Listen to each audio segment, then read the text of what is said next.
break, guys. Right Get a on. drink. Yeah.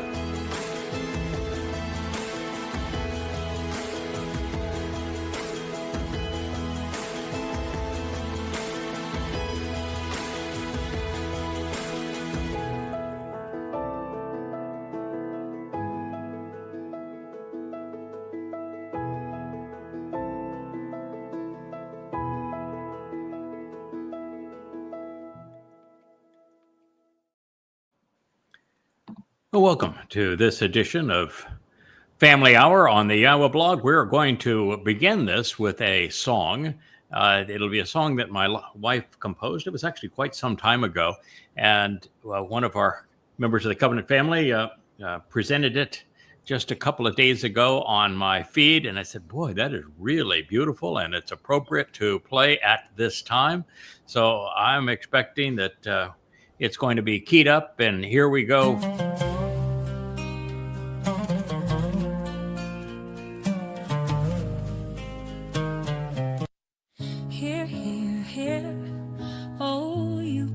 And princes, even I will sing unto YAHOWah. Even I will sing his tenderness towards Yisrael. Memories flood like the river Yarden of laughter and tears. In the warmth of Yah's home I faced all my fears. Oh, the man of Edom, Yada, walks the earth, bringing reconciliation and rebirth. In Yahweh's name we find light. In the darkness the man of Edom ignites. Let the waters flow sweet, no more bitterness to grieve. Together we will stand. Take Yah's promise in your hand. Speak softly to her, the potential bride. Walking in your word, we rise from the wilderness. Nations brought her low, and yet Yom Kipurym is filled with ambition. In this Nakry, blood is drawn. Oh, be still my soul, the man of Edom walks the earth, bringing hope and rebirth. In the shadows we find the voice of light. In the Nakry he ignites. Let the waters flow sweet, no more bitterness to grieve. Together we will stand. Take God's promise in your hand. Prepare the feast, let the heifer fall for us all on Yom Kipurym. In the eyes of the children you see the war is won. Kiss the king, don't let him frown. Time to lay our burdens down. Oh, my soul, the man of Edom walks the earth, bringing hope and rebirth. In Yahweh's name we find light. In the darkness of that day he ignites. Let the waters flow sweet, no more bitterness to grieve. Together we will stand. Take Yah's promise in your hand. Now wash your clothes, let the ashes and water blend. His love knows no end. The harlot stands cleansed, ready to wed. The man of Edom as her Zarowa.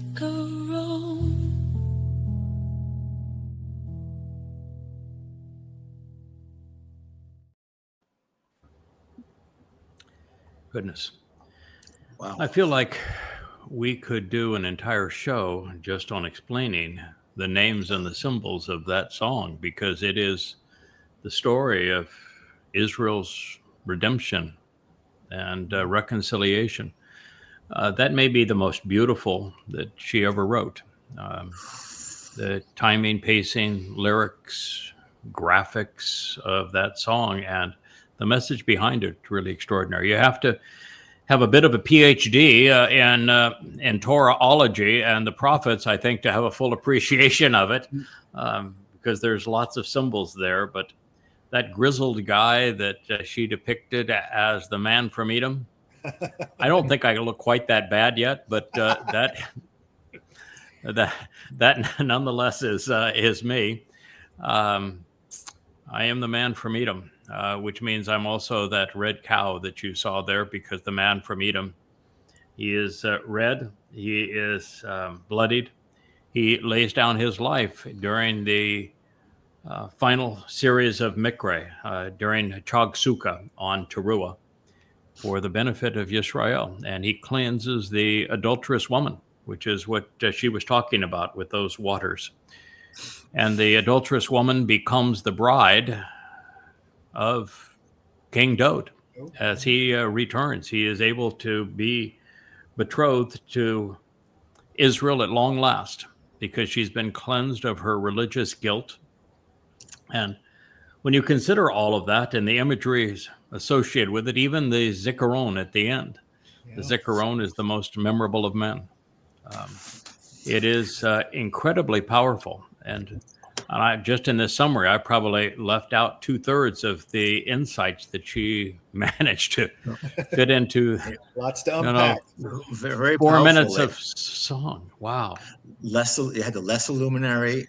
She even was slick enough to get in the solar eclipse. Caught that. Yeah, isn't that amazing? Yes, the first mention of the pairing between Dowd, our king, and his herald, Yada, which is the name that of the player all the way through that story, and that's why she presented as Yada, is actually presented in the first chapter of the Torah. It's the whole story of the greater and lesser luminaries, with the lesser luminary reflecting the greater luminary's light during this time of darkness, where his brilliance has been obscured. And that together they are the signs and the symbols of the Mow'ed, of these restoring witnesses to the eternal testimony, the two men that sacrificed their lives to fulfill this path that God has provided back home. And so it is interesting that as the AdamahParah, that red bull that you saw, sometimes called a red heifer, but it's really he's a bull that is productive, which is why it gets the ending at the end of it. The reason that she showed the solar eclipse is because on Taruw'ah in 2033, the 23rd, 24th of September of that year, less than 8 years from now, when this occurs, there will be a full solar eclipse. And it's the one time that the moon actually blocks out the sun, because it's, it is the lesser luminary. And at this moment, though, that lesser luminary plays that prime role, the moon, representing the moon, positioning the sun for his return. It is it's one of the greatest stories ever presented. Yahweh is the greatest storyteller ever. Right. And there are so many intricacies to his story, so many different layers that are woven together, so many marvelous metaphors. And that song presents all of them. I don't know, what did I miss so far on it? Because I think it's actually wise now with that explanation of knowing what's going to happen. We might just play it again now that everybody's a little more up to speed. This is our mission. I've been particularly, the timing of it is important, because over the last few weeks, I have been living this and trying to define it and trying to figure out the best way to convey it. And so I was wanting to update. This is volume 1 of Coming Home. And written volume 2 and volume 3, and in that process, we have presented the greatest discovery of all time. There's nothing anywhere close to it. That though David's not only the Messiah and the Son of God, our former and returning King, he is our Savior. He is the one who, in his second of 3 lives, came in 33 CE, year 4000 Yah, which is why, by the way, the lesser and greater luminary are presented on the 4th day of creation. He came in year 4000 Yah, 33 CE, to fulfill Pesach Matzah B'Kodem, opening the doorway to life, taking our guilt away so that we would appear not guilty in God's presence, so we could enter his home as his children, inherit all that he has to give, and be enriched and empowered by God. No one knew that. We went 2,000 years. Dowd had made it clear. Yahweh had made it clear, but everyone had either read past it or stolen it. And the truth about Dowd is the basis of Judaism and Christianity. Not the truth. They robbed Dowd of everything that is important to him. They robbed his title, Messiah. They robbed him of his title, Son of God. They robbed him of his title, King and returning King. They robbed him of the realization he's coming back. They robbed him of the realization that he volunteered to fulfill Pesach Matzah B'Kodem as the Passover lamb, his soul taking our guilt into Sheol, and then returning to his Father as the firstborn of firstborn children. It's the greatest discovery overwhelmingly in human history. It completely negates Judaism, which promoted a false Messiah in Bar Kokhba and is expecting a unknown Messiah to return. It completely negates Christianity that is based on Paul robbing Dowd of all of this and giving it to a mythical creation named Jesus. And so it annuls the world's largest religions, while presenting the path to the redemption of humankind and reconciliation of Yisrael with YAHOWAH.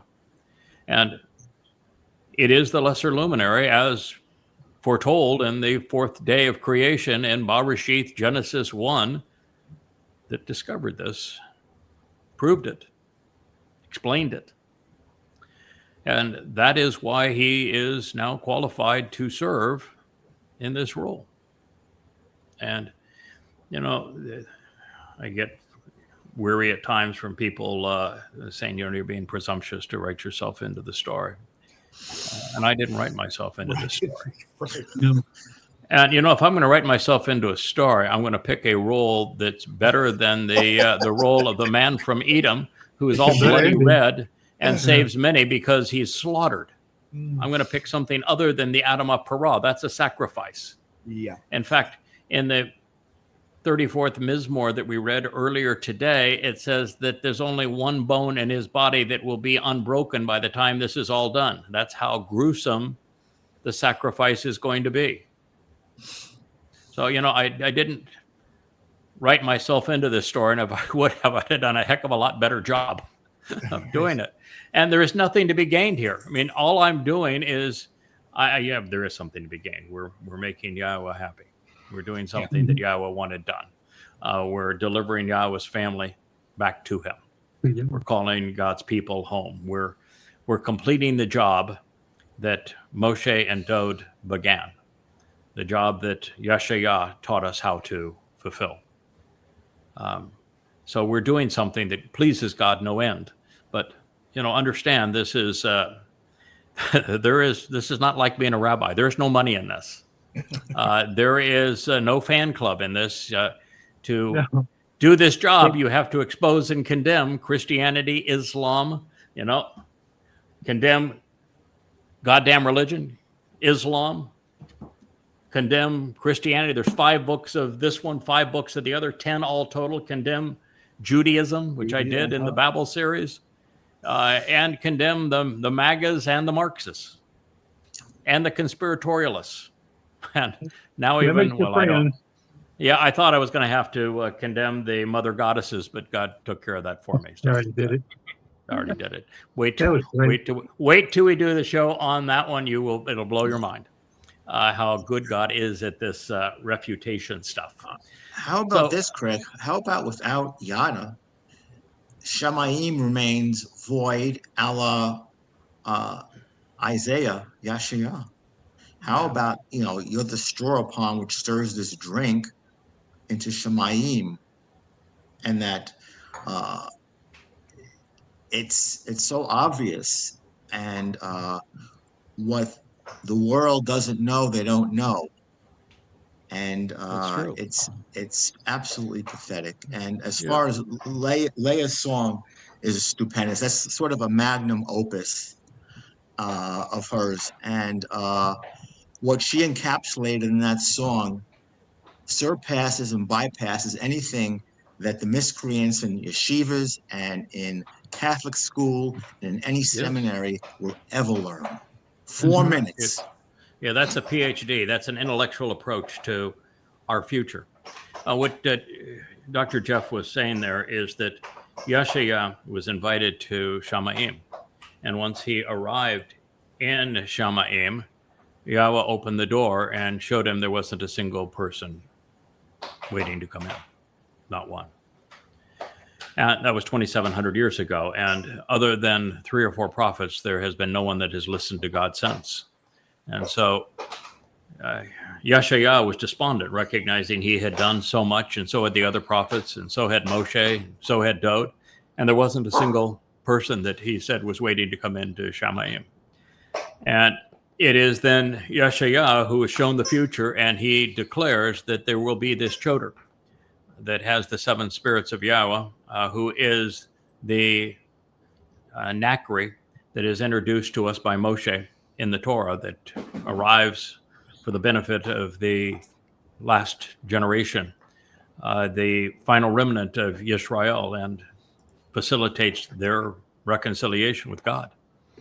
And he calls him his Zarowa, the one who cultivates his harvest. So it is an exceedingly powerful thing. And then Yashayah introduces Obed Edom as the man from Edom who is returning, who is going to save many. And yet you can't find anybody who is a theologian, any religious individual, a Christian, a Muslim, or a religious Jew who has their job is to study the Torah and the prophets, and not one of them has ever recognized, wait a minute. Whoa. I know a guy. It says very clearly in the Torah that Nakry, this title, this observant foreigner, he is going to arrive in the last days, and he is responsible for reconciling the relationship with Israel. He is Israel's savior. You'd think you'd have a few people saying, well, who in the heck is this Nakry? And now that we're only 8 years from year 6,000 Yah, damn well better be here. They're not even asking the question. They're not even asking the question, much less. And it's again at the most important sermon ever delivered. You've got Solomon at the completion of the home for Yahweh's name, called a temple. And it's on a Taruw'ah, which is the day of the herald. And he is announcing to Yisrael that Nakry, he's coming. And this observant foreigner is not a Yisraelite. He comes from a faraway land at a faraway time. But when he speaks to you and you hear his voice coming out of the heavens, you'd better listen and do as he says, because he is your only and final hope. And so you would think somebody would say, wait a minute, who is this guy? He's all over Isaiah. He's all over the story of Solomon. He's all over the Torah. Who is this guy? And yet they don't. They don't have a clue as to who you are. Yeah. They can't even They know the rabbi. Yeah. They know their Orthodox synagogue. Okay. They know their talit. They can't know their even. Kipurym. They cannot even. They don't know you. They cannot even steal this one for imaginary Jesus. No. They can't. So the Choter they try to steal for imaginary Jesus. I mean, it's got to be the dumbest plot of all time, because it's a stem, it's a sucker, and the stem and sucker has the 7 spirits of Yahweh, and Gospel Jesus never mentioned a Yahweh. He never even mentioned having Didn't 7 mention spirits anything. of Yahweh. And oh, by the way, he's a Bashar. He is this productive bull. And so, not a prayer in the world. And he comes during the last days. And oh, by the way, his contribution is writing books. The Nesh, yeah. He writes the Nesh. Jesus didn't write squat, nothing, not a word. That's what that Choter does. He writes books. And he's a foreigner. You can't be king of the Jews if you're a foreigner. But this is the deal with the Nakry, and it's used as a title. Nakry means observant foreigner, so they can't even steal that one for Jesus. So it's just sitting there. The rabbis can't take it because he's an observant foreigner. They can't steal it for themselves, and the Christians can't steal it. And of course, the Muslims are too dumb to know it even exists. So it's the one that's just hanging there, and it's the same guy that's Obed-Edom. Obed-Edom is that guy. His responsibility is to bring the Ark of the Covenant back to the tent of the restoring witness on the top of Moriah, and so that it is all prepared, including with the bull's blood, ready to go, so that Dowd, when he returns, can sprinkle the blood of a bull on the mercy seat of the Ark of the Covenant, and the relationship can be reconciled. That's his job. The rabbis are missing that essential part, the Ark, in their whole drama they're doing with the red calf, the perfect red calf from Texas, and the whole show they want to put on with the It's like they didn't read. They got no Ark. Yeah. They didn't read 2 Samuel 6. No. They wouldn't read that because they hate 2 Samuel 7 because it says Dowd's my son and I'm his father. And they claim in Judaism that God can't have a son. That would be interspecies, and interspecies is not allowed in Judaism. But it's Obed-Edom who resolves the issue of bringing the Ark of the Covenant onto the Temple Mount so that it's ready for Dowd. And Dowd dresses up at the high priest, having a great old party, just saying, God's got a guy to do it. I don't need to do it. I can have fun now. I got a guy. It's a wonderful story, and they missed that story. Yeah. Craig, it began for you on the 4th day of creation. Yeah. Devarim 29. 29. Oh my goodness. That's goes back a bit. And how about Medad? Hello. Oh yeah. Yeah, I was writing about that again today. I incorporated it because, as I said, my mission right now is to write a final coming home. It's coming home for Bashar Herald. And so I decided that I would just open it with a paragraph and to say there are 2 purposes of this book. One is to announce, proclaim, affirm, and celebrate the fact that Dowd is the Son of God. He is the Messiah. He is the chosen one. He is the former and returning king who came in his second of 3 lives to fulfill Pesach, Matzah, and Kipurym, making him our Savior. And second, since no one gave him any credit for doing any of these things, that God has chosen a man to work with him, and his name is Yada. And he is Dowd's Bashar Herald. And he, as Obed-Edom, will serve as the AdamahParah. And he will restore the relationship between Yahweh and Yisra'el. And he will prepare the adulterous woman who is cheated on God religiously so that she is ready to be betrothed to the Messiah and King Dowd upon his return 10 days later on Kipurym. And that is the story God is telling. And if you look at the number of references to these 2 things, it is the single most prominent and repetitive story in the Torah and prophets. And heretofore, neither of those things had been heralded, had been understood, had been shared, had been explained. Even discussed. Yeah, even discussed. That is how amazingly unique what we're doing is. It is literally the last great hope of humankind. If we fail in this mission, and we're not going to because Yahweh has already written in the final chapter, we succeed, and we don't succeed on our own merit. We do succeed because we are devoted, because we work together, because we will never flinch in our responsibility. We are totally committed to Yahweh and to his people. But we also succeed because everyone who succeeds with Yahweh is enabled by Yahweh. They are positioned by Yahweh. They are enabled by Yahweh, and we are. And the thing that becomes so abundantly clear, and it's made so clear in Numbers 11, is that this job cannot be done alone. It can't even be done by God alone. Mm-hmm. The job of reconciling the relationship between Israel and Yahweh is so difficult because of the attitude of Israel and their stubbornness and their propensity to be religious and political.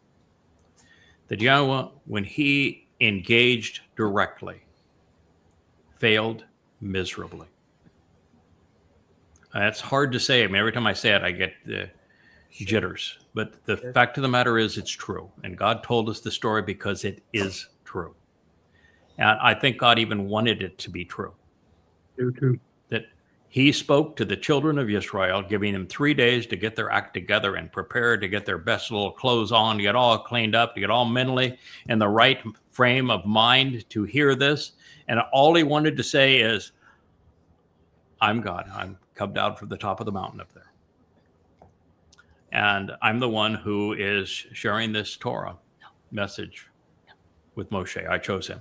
I'm speaking through him to you.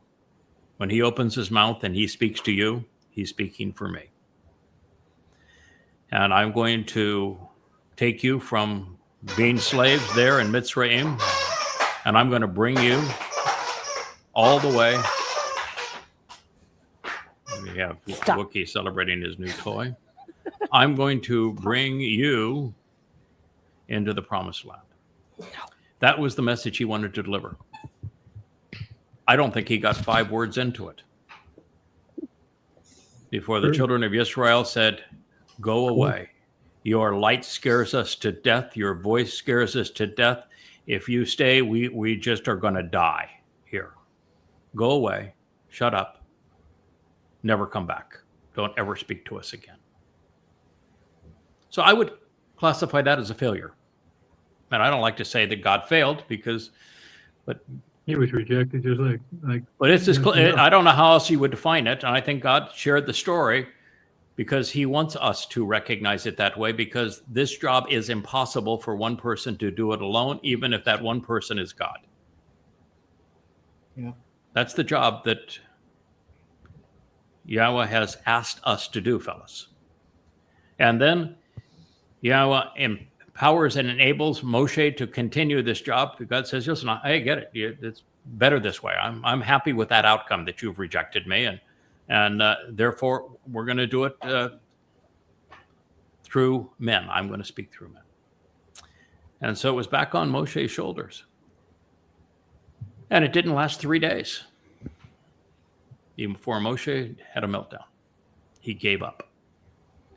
He told God, this job is impossible. One man cannot do it alone. And now God was right beside him. And he still said, I can't do this job. And matter of fact, he cursed at God. He says, how dare you call me to do this job? Why would you treat me that way? Do you really hate me?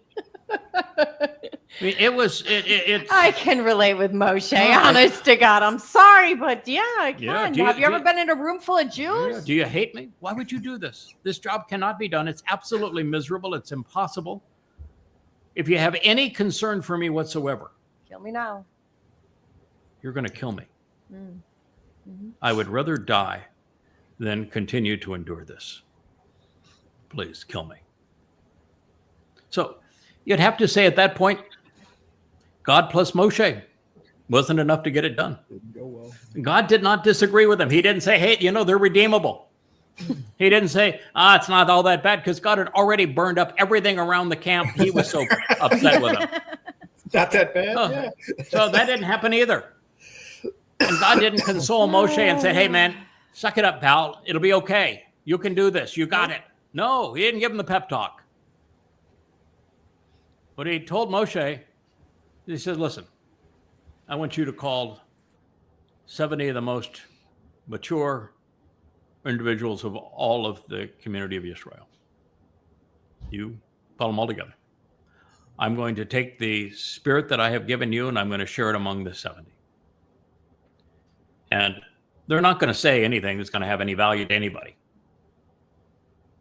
All they're going to do is be a buffer between you and the antagonists, your own people, this fractured family. So I'll provide a buffer for you with those 70 people. They're not going to be of any value other than that. And by the way, they failed at that. And then God let Moshe know, I got a couple of guys. You just get them to the promised land. I'll take it from there. I've got a couple of guys. I understand it takes more than one man to get this done, even when I'm standing right beside you. The next one will be Dowd, God's beloved. Dowd. And you know, they didn't get it done. They did some marvelous things. They protected Israel 66 times. They captured Jerusalem, acquired the Temple Mount, resolved the great fall that was precipitated by Shaul and his popularity when he was everything but consistent with the Torah and became demon-possessed. But Dowd gave up too. The last straw for him was the Absalom rebellion. Tore his heart out. Internal fractures, family fractures, tore his heart out. He was a major contributor, though. And Dowd pulled through in the end because he volunteered to be crucified by the Romans to fulfill Passover. And he wrote about the pain he would endure 1,000 years before he endured it. That takes some courage, man. That's Gibowr'ing up. And then he did the most amazing thing of all. He volunteered to carry our guilt and take it into hell, Sheol, and endure that for us. You don't get to be, there is no bigger man that's ever lived. Those are broad shoulders, baby. Yeah. Mm-hmm. And then he, as the Bekor of YAHOWAH, firstborn son of YAHOWAH, he enabled Bekurim, firstborn children for the rest of us. Doesn't get any better than that. But no one knew it. Not a single person acknowledged it. 2,000 years after the fact, total silence. Not a single person knew. And that was the job that was being announced in the fourth day of creation. There would be a lesser luminary who would reflect the greater luminary's brilliance in the time of darkness. But YAHOWAH would say so much more. And that's why Nakry is introduced in the 29th chapter of Devarim. But you know, that fella's also there, as you said, Dr. Jeff, in the 11th chapter of Bamidbar, Numbers in the Wilderness. Because Dowd was not alone with the spirit of YAHOWAH as a prophet. In that same sentence, there was another fellow. His name was my Dowd, which means the beloved friend of Dowd. God had a couple of fellows. And so even in this, God is saying, you know, I'm going to give this man my 7 spirits, including the very spirit of YAHOWAH. So you are listening to the voice of the very spirit of YAHOWAH on these programs. And I'm going to give him the spirit of wisdom, intelligence, of bien, understanding. I'm going to give him the spirit of Gibowr. So he'll be as confident and courageous and as resilient as a man can be. I'm going to give him the spirit of Esther. He's going to be the first person ever in all of human history to put the whole story together from beginning to end, to tell you how it all fits together, and then explain it to you. I'm going to give him the spirit of Dayat, knowledge, because he is the tree of the knowledge of good and evil that brings you right back to the tree of lives, which is Dowd. And most importantly, I'm going to bring the spirit of YAHOWah, of coming to love and respect Yahweh. That is what is said by Dowd in his mashal, by Isaiah in the 11th chapter. And yet everyone reads right past it and doesn't think anything of it.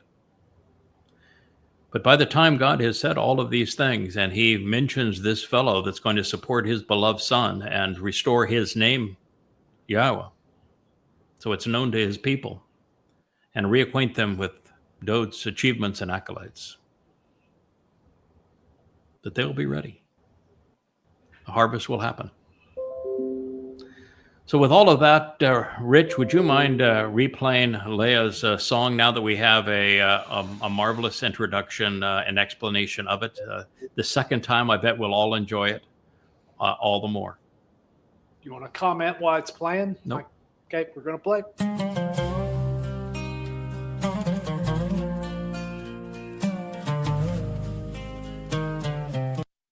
Hear, hear, hear, oh, you kings and princes, even I will sing unto YAHOWAH.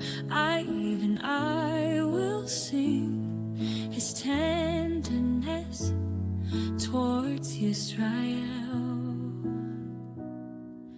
Memories flood like the river Yarden of laughter and tears. In the warmth of Yah's home, I faced all my fears. Oh, the man of Edom, Yada, walks the earth, bringing reconciliation and rebirth. In Yahweh's name we find light. In the darkness the man of Edom ignites. Let the waters flow sweet, no more bitterness to grieve. Together we will stand, take Yah's promise in your hand. Speak softly to her, the potential bride. Walking in your word, we rise from the wilderness. Nations brought her low, and yet Yom Kipurym is filled with ambition. In this Nakry, blood is drawn. Oh, be still my soul, the man of Edom walks the earth, bringing hope and rebirth. In the shadows we find the voice of light. In the Nakry he ignites.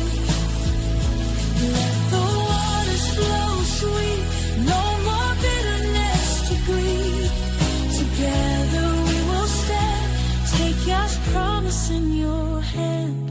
Prepare the feast, let the heifer fall for us all on Yom Kippur.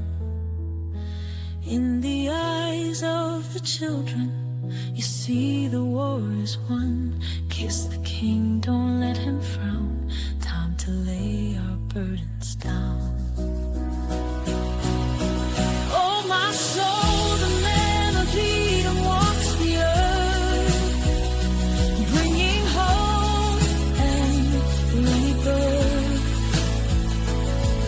In Yahweh's name we find light. In the darkness of that day, he ignites. Let the waters flow sweet, no more bitterness to grieve. Together we will stand, take Yah's promise in your hand. Now wash your clothes, let the ashes and water blend. His love knows no end. The harlot stands cleansed, ready to wed the man of Edom as her Zikaron.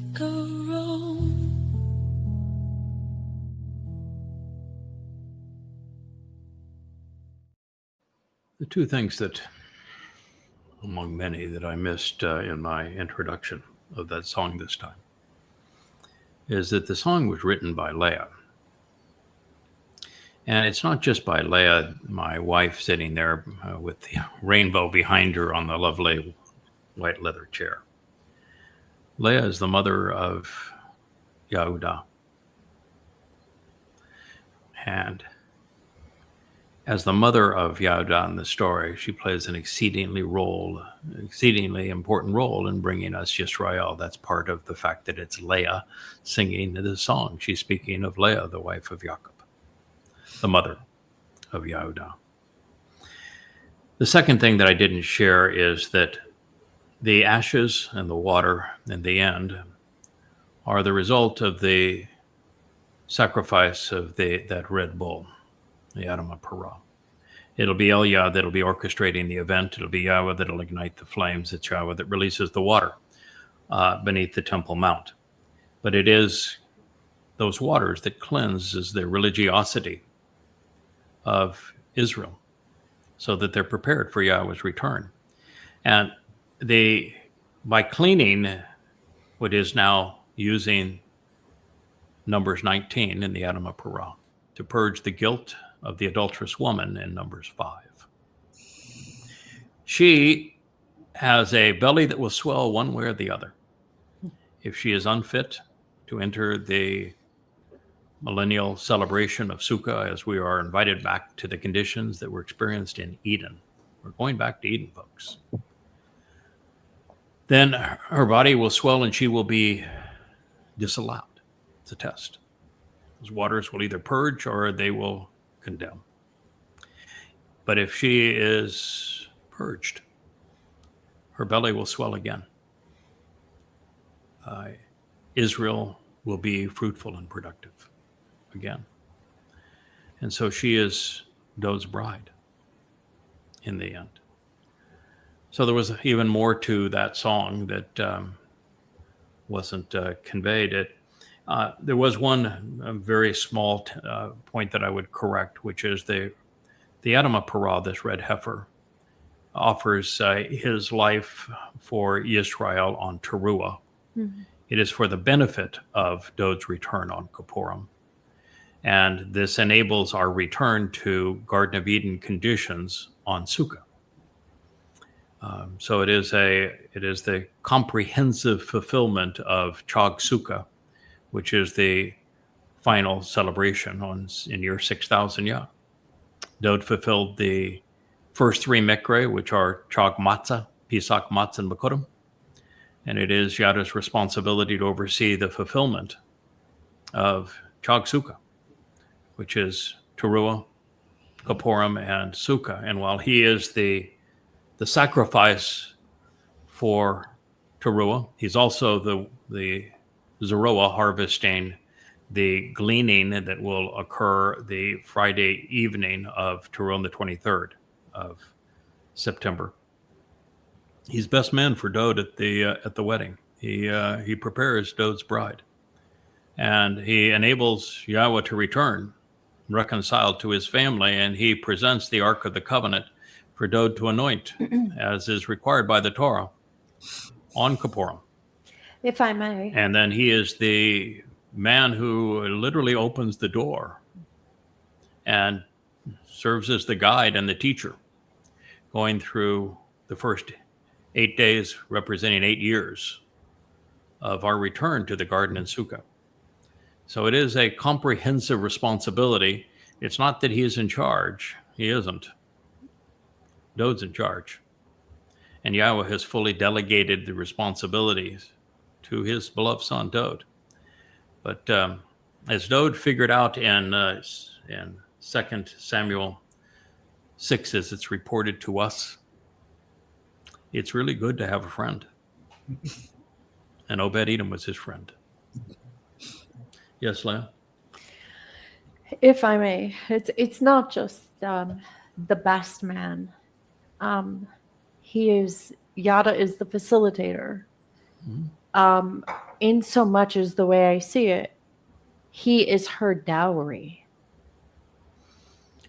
Well, yeah, Yahweh uses the term best man to describe the role he's going to play on behalf of Dowd during this wedding. So I'm gonna go with that. But the thing that is so interesting, and we saw this presented in the 33rd Mizmor or song, which is that Dowd wrote about the work of this man, that he, as the goy, it's a title, Hagoy, this goy, whose God is Yahweh, and I am the first and only one to fulfill that mandate. The goy, whose God is Yahweh, whose mission is to reconcile their relationship and to show the way to the benefits of the relationship, conveyed through Asher twice. It says of him that his inheritance is the covenant family. So I'm in a position where the children of the covenant, because of the work that we're doing together, are mine. So I'm going to keep them for all of a nanosecond, and I'm going to say, King, Yours now. they're yours. This is my wedding gift to you, and I expect you are probably going to pass on almost all of them to Yahweh. You may keep a few of us for yourself. There's work to do, and I'm sure there's really going to be some pretty pretties amongst that group. And we know your past, and you get to pick your bride. But I think that most of these you're going to pass right on to Yahweh. But that's what it says, that my gift to our King is the covenant family. I actually do receive something for doing all of this, and that is the covenant family. And by the way, I know these people now. The ones that I know really, really well, I'm going to keep, because we have a job to do. We're going to get the first 8 years, man. We are teacher on duty, and so we got a job to do. But I've studied the rest of them, and I've kind of heard rumors of some of their prior behavior. They're going to be on their best behavior at this point. They're going to be starting afresh, but I'm very happy to get them to Dowd. Yeah, they're your style. I'll help out as I can. But Okay, so we Happy have the gifts and all of that's there, but throughout ancient culture and up until modernly, I think until Victorian times, there was always a bride price. I think the Zikaron is the bride price. yeah, I don't. I'm not going to go there. No, Yeah. I'm sorry. No, if God didn't say it, I'm not buying it, and I don't realize where God said it. So we're Feels too cultural. they're a gift, and if there's going to be a cultural expression, we'll deal with that. But I'm going to be really stiff on this one. God has delineated a very clear message, and there's no wavering from it. And I made a commitment a long time ago that I would go to where his words led. Now, I had no idea they would lead to this place. I thought we were going to work anonymously together, and that would be just fine. That was not what he intended. And he has upped the ante all the way along. It's like he's saying, hey, man, I've known you for a very long time. I wrote about you a billion years or so ago. So, I'm pretty aware of who you are. And at this point, I'm convinced that you can handle this. So we're going to continue to up the ante, and you're not going to buckle. In fact, I'm making certain that you're prepared for every step of the way. So, and so while the words led to places I did not think they would lead, and to places that are exceedingly unpopular, Ooh, yeah. I do love the place where they have led. Yes. And do I love the idea of the sacrifice? Actually, yes, I do. And I love the reason. I love the sacrifice for the same reason that Dowd chose it, which is you give up. In his case, it was a little over 24 hours. It would have been right around 30 hours. You give up 30 hours of sheer agony for an eternity of respect. I think that's worth it. You give up 30 hours of agony for to get an attaboy from God where he says, you know, I really appreciate what you did. You give up 30 hours of agony for you get to look at every member of the covenant family forever and know they're there because you did this. Pretty awesome thing, right? Oh, yeah. And so, yeah, I'm delighted to offer this sacrifice. If God had asked, as opposed to just written the story this way, I would have volunteered, and maybe I did in a way. You know, maybe it's the same way that Dowd volunteered. Dowd volunteered to serve as the Passover lamb because, well, he read the opening chapter of Bereshith. He knew all about the greater and lesser luminaries and them serving as the sign of the Mow'ed. He knew what the Mow'ed were. Pesach, Matzah, and Bokodim is how they began. He read the story of Abraham and Yishak climbing Mount Moriah, and of Yishak saying, where's the lamb? And Abraham saying, God will provide the lamb. And then they get to the summit, and they go all the way to the natural progressions of things on the summit of Mount Moriah in year 2000, 1968 BCE. And Yahweh calls out Abraham, don't take the life of your son, your only son, the son whom you love. I'll provide the lamb. Yahweh has an only son at that point. And that means that Dowd was God's son long before Dowd was born. Yeah. And Dowd's name means beloved. And Dowd read that, and he says, that's me, isn't it?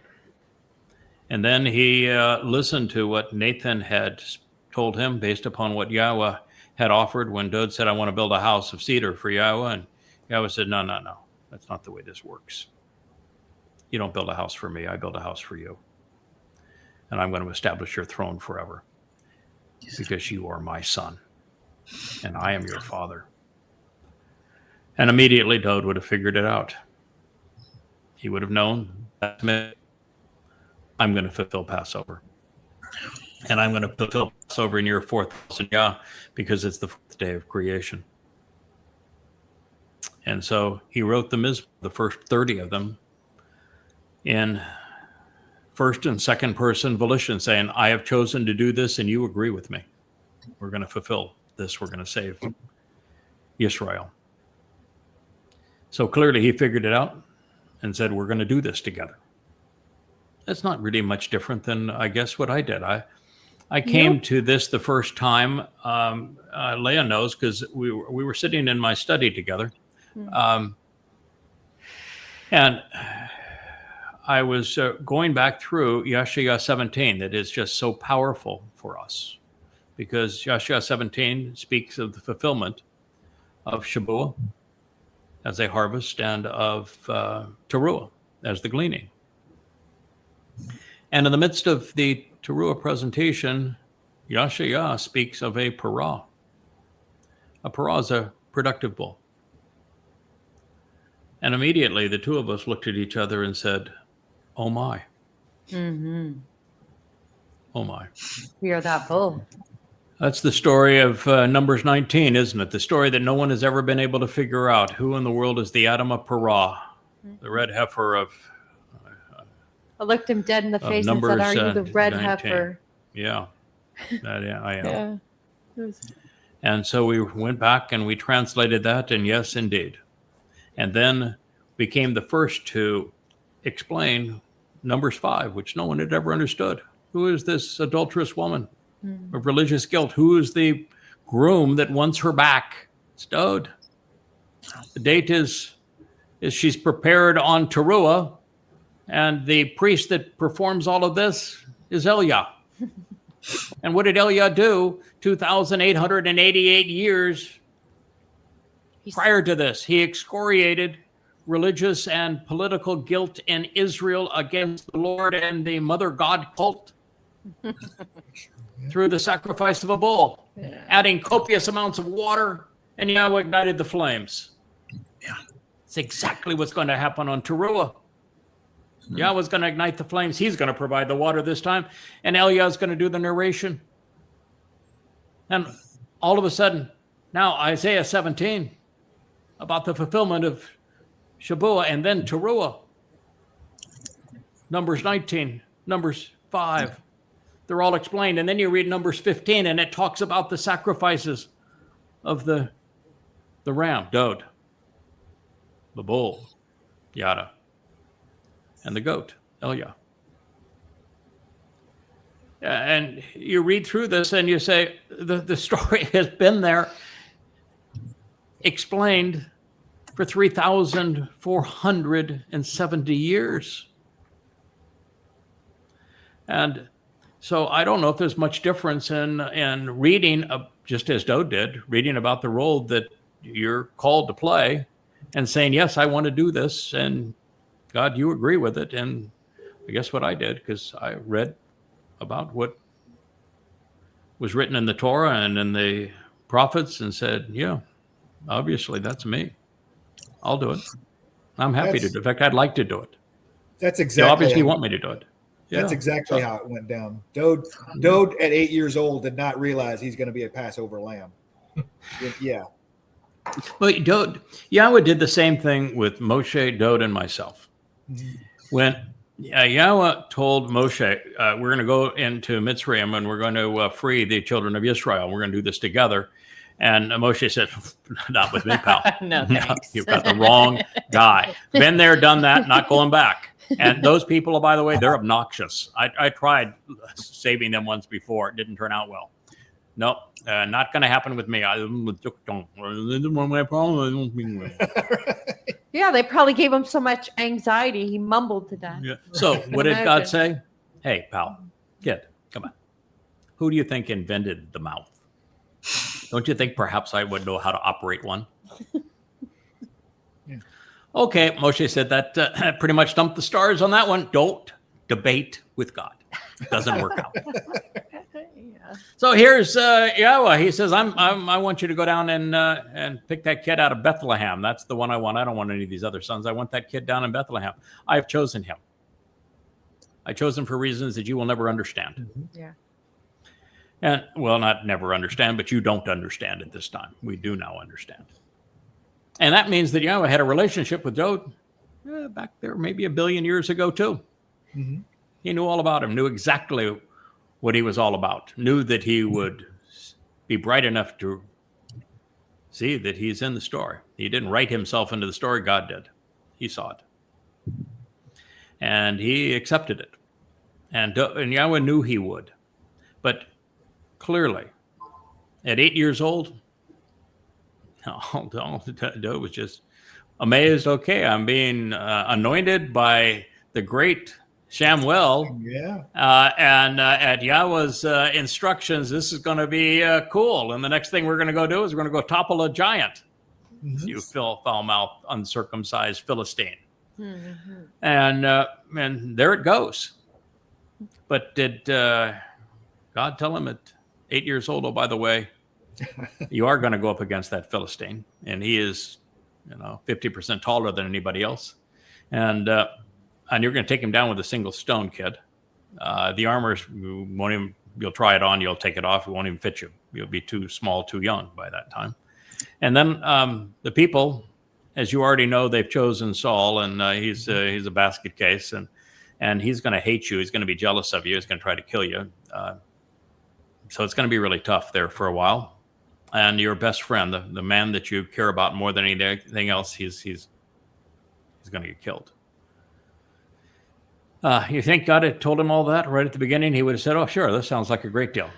Sign me up. Yeah.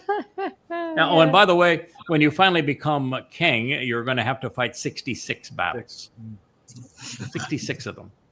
I don't think any king has ever survived more than 5 or 6 in a row, but you're going to fight 66 of them. Oh, by the way, you'll win them all. That part's pretty good. You're going to make some really tragic mistakes. You're going to be really embarrassed and sad by them. You're going to learn on the job. And ultimately, your wife's going to turn on you. But you've got the greatest one-liner in the history of one-liners. So that's going to work out just fine for you. Don't worry about it. Sweat that one. But ultimately, your son is going to lead an insurrection against you. And it's going to be really nasty about it. And but yeah, don't sweat the details. That part about the Passover lamb thing, we'll work that out later, maybe after a few years of being together. But yeah, you're going to be crucified. You don't know what crucifixion is right now, but you're going to know a lot about it before very long. It's not a fun thing. By the way, Dowd, I'm going to send your. Well, actually, you're going to volunteer. You're going to go to hell. How do you like the job so far? What a sales pitch. How do you like the job so far? Same thing Mosi said. I want to go back to my sheep. Sign me up. Thank you very much. Lions and bears sound better than that. Guys, it's not a whole lot different than, I'm overlooking the ocean one day. I'm minding my own business, and Lord comes up and says, hey, kid, I want you to do something for me. Yeah, right. Yeah. I want you to expose and condemn Islam. So who is this really? You obviously know who this is, or you wouldn't be having this conversation with me. You'd be crazy now, wouldn't you? Yeah, okay, well, and I would be crazy to expose and condemn Islam because I don't think anyone's ever survived that. Yet. So I guess you got the right guy. I must be crazy. Yeah. He said, so I want you to do this for me. Okay, so can we negotiate some? Oh, yeah, sure. We've been through this. We actually went through this about 1 billion years ago. But just for giggles, what do you want, kid?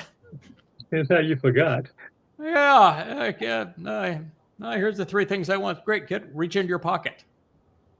Read it. Oh, you've agreed to all 3. Yeah. And by the way, the king that you're going to serve, he wrote this for me. Yeah. It's the 91st Mizmor. Yeah. But that was it. Other than, okay, we have a deal. Let's go. You think if he were to say, oh, by the way, this deal is going to consume 100,000 hours thus far. You're going to write 40 books. You're not going to charge a dime for them. Oh, by the way, you're going to be hated. You're going to work 80-hour weeks. Yeah, you're going to work 80-hour weeks and some 90-hour weeks for 32 years. Everything that you thought was a hobby. Nope. You like flying airplanes? Go by. You like captaining boats? It's a nice boat, but nope. Our diving equipment is rotting. Yeah, we got some work to do. Now, lovely digs, have a beautiful wife, wonderful support and friends, and I'm happier without those things. But the fact of the matter is, I don't think if he had just laid it all on the line and, oh, by the way, you're going to get brutalized on Taruw'ah. It's going to be a really gruesome scene. Yeah, you're going to have a Motherite cult slander you. Yeah, by the way, if you don't do this, then the next 4 Mow'ed Nakry are not going to be fulfilled. And I'm not coming back. And I'm going to destroy the earth. Yeah. No pressure or anything.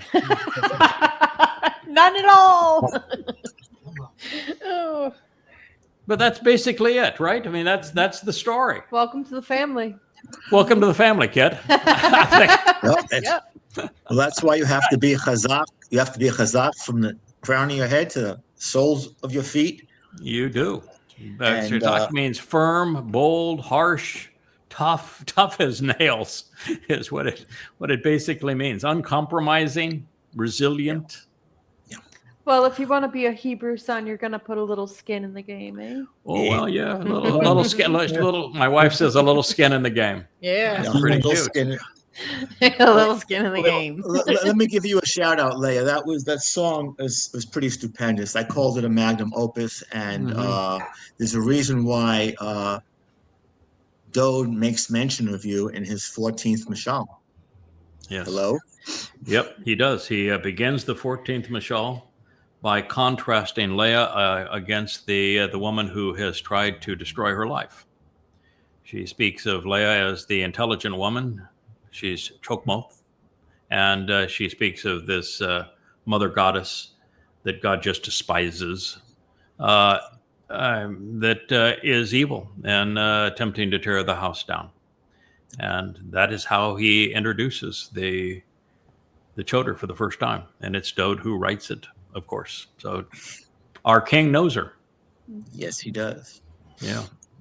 So it's an amazing story, and I'm delighted to be able to tell it. I thought it would be fun to introduce it with that song. I knew the song was wonderful. I had not fully recognized just how much the song is cerebral. That song does require a PhD in Towrah, yeah. in Towrah and in YAHOWah, but that's okay. That's our job. If you want to join us and have a PhD in all things YAHOWah, there are 35 of these that are offered in their entirety free at YadaYah.com. Read them. I think, how about this? You just have to yada. You just have to YadaYah. Yeah. Yeah. Simple. If you YadaYah, that gets you at least in the right place. That means to know YAHOWah. I said yada. No yada. Oh, Then well, YadaYahowah. well, yeah. Well, Yada. Originally, I wrote that as Yada, and said that he is an anonymous player, and the story is not about him. It's about YAHOWah, and his job is simply to introduce you to YAHOWah. Well, that didn't turn out to be completely true. It's true. His job is to introduce God's people back to YAHOWah. But he is not an anonymous player in this story. That is for darn sure. He plays... I don't know if you want to say it's the second most important role or the third most important role, but it's right up there in second and third. I'm not sure that it matters in terms of the order of events, considering that number one is in a league of his own. That would be Dowd. Right. And the rest of us are in support, but no one would even know that. Well, yeah. Without the work Leah we've was done right together. when she said, use the term facilitator. It's sort of like an equation in simplistic terms is yada yada to YadaYahowah. And Yes. I don't know how you can get around that. Are you the star of the third act? Yeah, it's All good plays. I don't think, just as I am positive that there is no salvation without knowing Dowd and what he has accomplished. True. I'm not sure at this point there is knowing Dowd without knowing Yada's role in bringing attention to what Dowd achieved. And so I think the reason that YAHOWah went so far as to announce them in the opening chapter of the Torah, and then introducing them in Numbers, and then concluding Devarim, Deuteronomy, with the story of Nakry, is because you need to know the observant foreigner if you're going to be reconciled as part of this relationship and enter the millennial celebration of Sukah. I think these things are definitely related. So I think you're onto something. I don't think I'm comfortable saying what you just said, but I certainly see the merit of it, that God didn't go out of his way to tell all of this story this way for us to not know the players. I feel comfortable because, and I'll use your own methodology. It's where the words have taken us. It's where the words have gone. If you divorce everything else from it, that's where the words lead us. Because God wants to lead us back to his beloved son. Yeah. And YAHOWah is actually more intent on leading us back to his son as our savior, as our king, than he is in leading us back to himself. I understand. Yeah. Because if you know the son, you know Yah. When Yahweh used a term that is one that I'm still trying to grapple with. It's Elyon. El, of course, is Almighty God. On in Hebrew, like Shabbaton, it means all things pertaining to. Anytime you see like Zacharon means all things pertaining to the most memorable of men. Shabbaton is all things pertaining to the Shabbat. And Elyon would be all things pertaining to, El with a Yod added to it. And Yahweh says that Dowd is Elyon. Now, I know that almost all translations say that Elyon means Almighty God, but Dowd is not Almighty God. He's God's beloved Son. He's our Messiah. He's our King. Dowd is a man. Now, he is a man empowered and enriched and chosen by God, but he's a man. And so God is calling a man, only one man, Elyon. And so the whole thing has to pivot around the one letter that isn't explained by El and On. And that's a Yod. A Yod is the first letter in Yahweh's name. It is depicted in Paleo Hebrew how? It's lifting up, reaching down to lift up with an open hand. It's like a father with a child, isn't it? Father's arm with the child would come down and then out with an open hand to grasp a child's hand to lift them up. Or under their little arms. Yeah, and so the Yod was drawn as the very hand of God reaching out, down and out to us with an open hand to grasp our hand to lift us up. The Yod in Hebrew means hand. It's drawn as a hand, and it speaks of influence. And so Dowd is presented throughout the 89th Mizmor as the right hand of God. That's true. And his Zarowa, the one who is assisting him, is presented as the right hand of Dowd. His right hand, yeah. And so when we recognize that Yod means hand, and it speaks of influence, the things that you do, and Elyon means all things pertaining to God, the addition of the Yod means that he is all things pertaining to the hand of God. He is all things pertaining to the influence of God. In other words, God is going to manage, if you will, this 1,000-year celebration of Sukah on earth as we return to Eden, and then the forever time after that as we explore the entire universe and have access to Shamayim through and with his beloved son, Dowd. That's why Dowd has this throne, a seat of honor that's as brilliant as the sun, is that Dowd is the influence of God in our presence. That's what Elyon actually means. And Dowd is the only person who is Elyon. He's El Elyon. You're one step removed from that, but you are functioning now as Yah's Kol. You know, I think that I'm going to get what I want. And yeah, I was attentive to what we want. I want to go back to being essentially retired and anonymous. I've enjoyed I've enjoyed this mission a lot. But you know, I'd like some quiet time with my wife and a little exploration time, and I'd like to have a Shabbat. I'd like to go back yachting. Yeah, I'd like to go back yachting. I enjoy our diving equipment's rotting. Oh God, I love living on board the boat. Oh yeah, me too. I love flying my airplane. Yeah. I would like to. I really would. I would like to have that opportunity. And so, as I read this story, how long was Moshe employed by God? 40 years. 40. That's correct. How many years was Dowd king of Yisrael? 40. If you subtract 2033 from 2001, how long will I have been deployed 32? by God? 32. How many days? How many days is the celebration of Sukah? 8. 8. And what is the difference between 32 and That would be 40. and 40? I have to take off my shoes. 8. Ocho.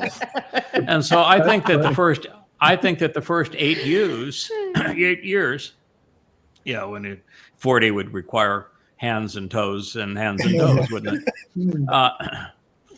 And hands and toes, if we want to be exact here. I like to be precise. Or we could just count everybody's hands and toes up and down the row over there, and we would have it. But please don't show your toes. Yes. That would be 40, wouldn't it? If we get 8 years into Sukah, matching the 8 days of Sukah, would it not? And what is our job? Teaching. Yes. There won't be teaching. anyone, not a single soul allowed into this celebration of Sukah, the return to the garden, that will be any more mature than 5 days old. Mhm. Oh, yeah. 5 days, yeah. Yeah, you could say, some ways you could say 15, and they're purged of their religiosity, and we might get a head start on them on Taruw'ah. And so they've got 10 days to get their act together but that's really our focus then is on the wedding and the return. And then, but in Sukah, with the return to Eden on the 7th of October, 2033, which by the way is a full eclipse of the moon. I'm delighted to be eclipsed on that day. I'm eclipsed, of course, by Dowd, who's the sun at this point. I think we have 8 full years of dedicated service as teachers. And I think God is saying 40 years is all I'm going to ask of any of my coworkers. We'll just be friends and family after that. And you can have the long Shabbat you have longed for, but I want 8 years more. So fellas and lady, when you signed up for this, and Rich over there quietly behind the scenes without the light on him, now he has to sit up and he might even turn on the camera on himself. We have another 8 years. We have 8 years to go before we return to Eden, and we have 8 years to go as a full-fledged team to educate the babes that will be part of forevermore. And it's more than just the final remnant of Yisrael. It's also the Goyim who have been chosen in that dappled chariot that have the right attitude and aptitude to serve during the millennial Shabbat. They're going to have an opportunity. It wouldn't be fair for them to have been brought in without an opportunity. Sure. And so our job will be to teach them. And I think it's going to be very much like we're doing now. I think this is how we're going to continue to create a library. And I think by the time that we run up to that date, we're going to have a marvelous library, both of books and of these programs. And better special effects. We're going to have a lot better special effects. Kevin, I've now done this almost a year now. We started sometime in December. So, maybe we'll call it 10 months right now. And I've done a lot of shows where I thought that, boy, we really laid it all out. That was a marvelous experience. The most fun by far was the one we did together on the vlog of the blog. I So the agree. blog was such a fun format. You're completely unscripted. You got 2 fellows talking about the day's events, and each image is a story. And you can do so much more with each of those posts, because what we did is we went through a blog. A blog is my feed on Facebook is the one we used. And so these are the things that were in my feed on Facebook or that I saw in the news that I thought would be interesting. And I made a brief comment on it because I realize in the blogosphere, if you get back past about 10 words, you've lost people. Right. And so the reason we're talking to people now is because people don't read so much. I mean, I would do everything I could to encourage you to read. This is really, really powerful. Please read this. It's so much more powerful than listening to us. But I realize that I can't encourage people to do what they don't want to do. And I also realize that as much as I've worked over the past 24 years to constantly update those books with everything we've learned, we're so far beyond the books now Yeah. Yeah. that We're off to script. update these books now, it would take me 10 years just to go back to write those books with everything we've learned. And I would learn so much in doing that I'd have to go back and rewrite them all again once we did that. That's Yeah. why this program is just so spectacular that we can just be current and cutting edge right now with the latest and greatest that can be known about Yahowah. It evolves so much faster. Absolutely. Yeah. It absolutely does. But that program of just waiting, I don't know. I don't have, I have on X in this period of time, this 10 months, I have made just shy of 30,000 posts. And I've probably made an equivalent number on Facebook. Let's just call it 50,000 posts. So I will tell you for certain, I remember many, many of those posts. Got a pretty good memory on for these things. I have no idea what you're going to pull up next. And so you're just going down the feed and there it is. So, yeah, I want to talk about that. And it was really fun. And it's not just fun because you get to talk about current events. It brings us back to that syndicated radio show that I had called Shattering Myths. But you're good at this too. Kevin, you really are. You're good at it. I can Yeah, scroll. you can say. Yeah. Any idiot can scroll. The last time I said that, I had a mutiny. Hopefully you'll see the humor in it. There you go. I Oh, did that's it. I right. did it. That's right. That was very good. I was actually trying to give you a compliment before you bailed on me, and that is that you're really well read and well spoken. So we could speak of, for example, the Northern Lights, and you could talk about how the solar flare was literally trying to devour a certain part of the Earth's atmosphere. Right. It's not many people that they're going to be versed in so many different subjects and are going to keep pace on something that's spontaneous and be able to add to it. And I thought the interplay between the two of us was just great. I mean, I enjoyed it. I had a good time. Man. Kevin there, and you're scrolling down, and we're talking about these things. It was easily the most fun. And every day there's so many events, and we could do one every day. And maybe we'll get to an everyday pace. I think right now we'll try twice a week. We'll find out what your schedule holds, and maybe we'll do one tomorrow. If not tomorrow, maybe maybe our deal is that for a while we'll take the Shabbat off and do. We don't take it off. It just means that it's a quiet day where I spend all day translating and writing, as opposed to doing the vlog.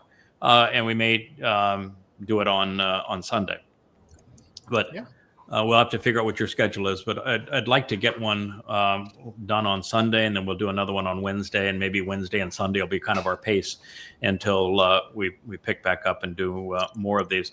I need this particular series I want to proceed with, because it gets to what we're going to begin right now, which is the 35th Psalm, which is Gibowr is important. Absolutely.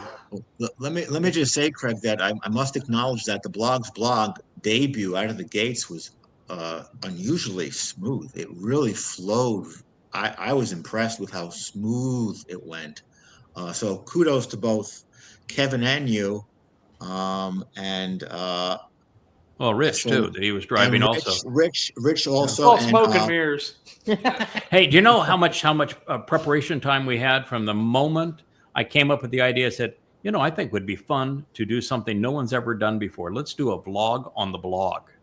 And the first thing I was asked is, we had just finished a broadcast here in the library studio, and we had an issue with the with StreamYard, because StreamYard did an update, and it was becoming very difficult to get all the pieces back working with StreamYard. And so Kevin and Rich are on the phone trying to figure out how to tame StreamYard again with all these changes they made. And so I just said, here, I've got an idea. We've talked about doing a news show, but why don't we do something no one's ever done before? Let's do a vlog on a blog. And you said, say what? I said, this is what I want you to do. Go down my Facebook or my X feed. Facebook is probably safer because X is pretty raunchy. I mean, X is a tough environment. A lot of really nasty stuff is said on X. let's do Facebook. I can control it a little better because I block anybody that's irritable on Facebook or that's religious. Let's go down Facebook and we'll do a vlog on a blog. And you said, oh, okay, I can do that. And would you have about 2 hours to prepare? Right. If That was about it, yeah. right? I said, oh, I think, and he said, I'd be back in an hour and we'll do this. You said, oh, maybe 2. And that's what we did. So it was spontaneous and it was fun. It was scandalous. It was. We even had Leah there.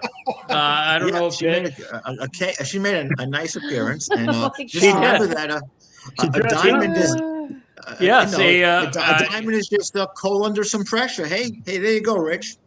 Yeah, it's Captain Kirk up there painted my favorite picture of Leah because just a marvelous moment, and I sent him. Oh, this goes back months ago.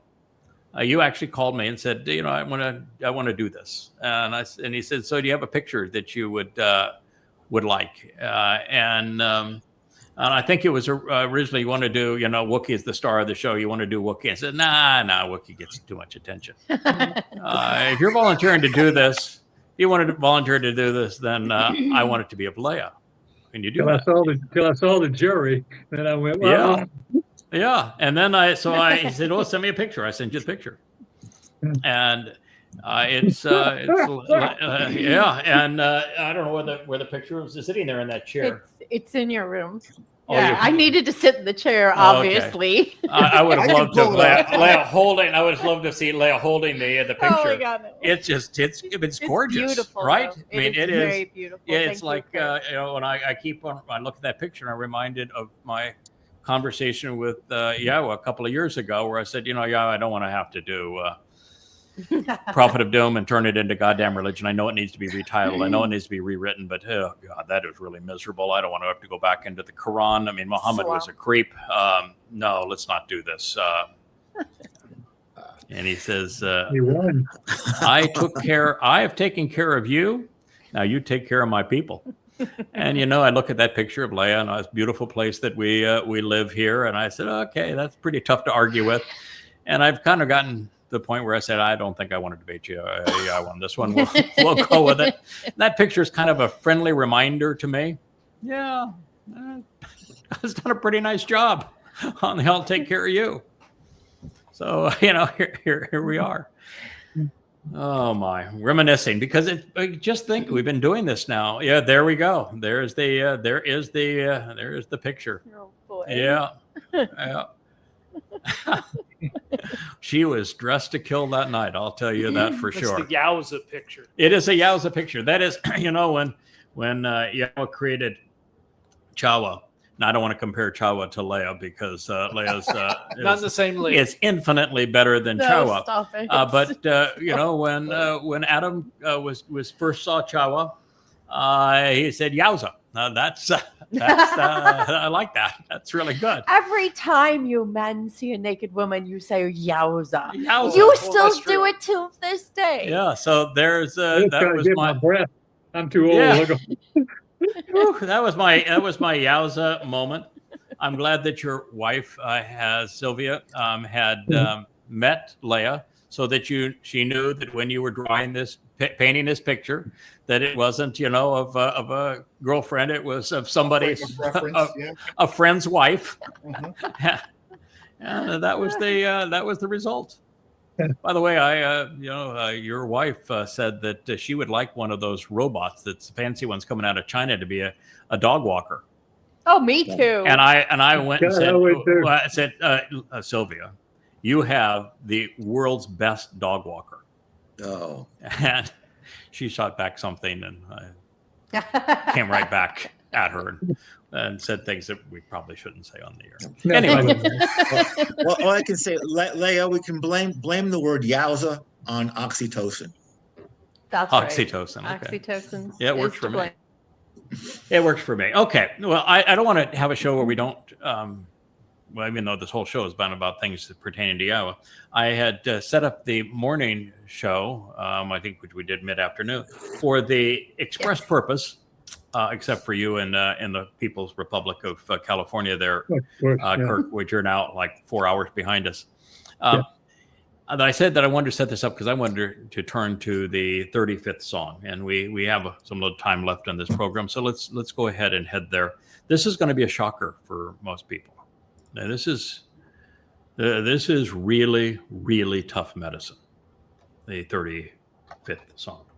So as we progress through the Mizmor of our King, I want to present this one. And I want to turn our attention to one of the most revealing moments in the Messiah's life. So in the order of things, after we have now pondered the 33rd and the 34th Mizmor, I present the 35th.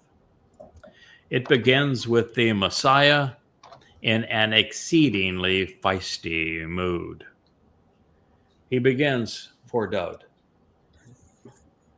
Yahweh, you have chosen to strive against, to quarrel and contend in hostile fashion, per my request, with those who are contentious against me and dispute what I represent. Here.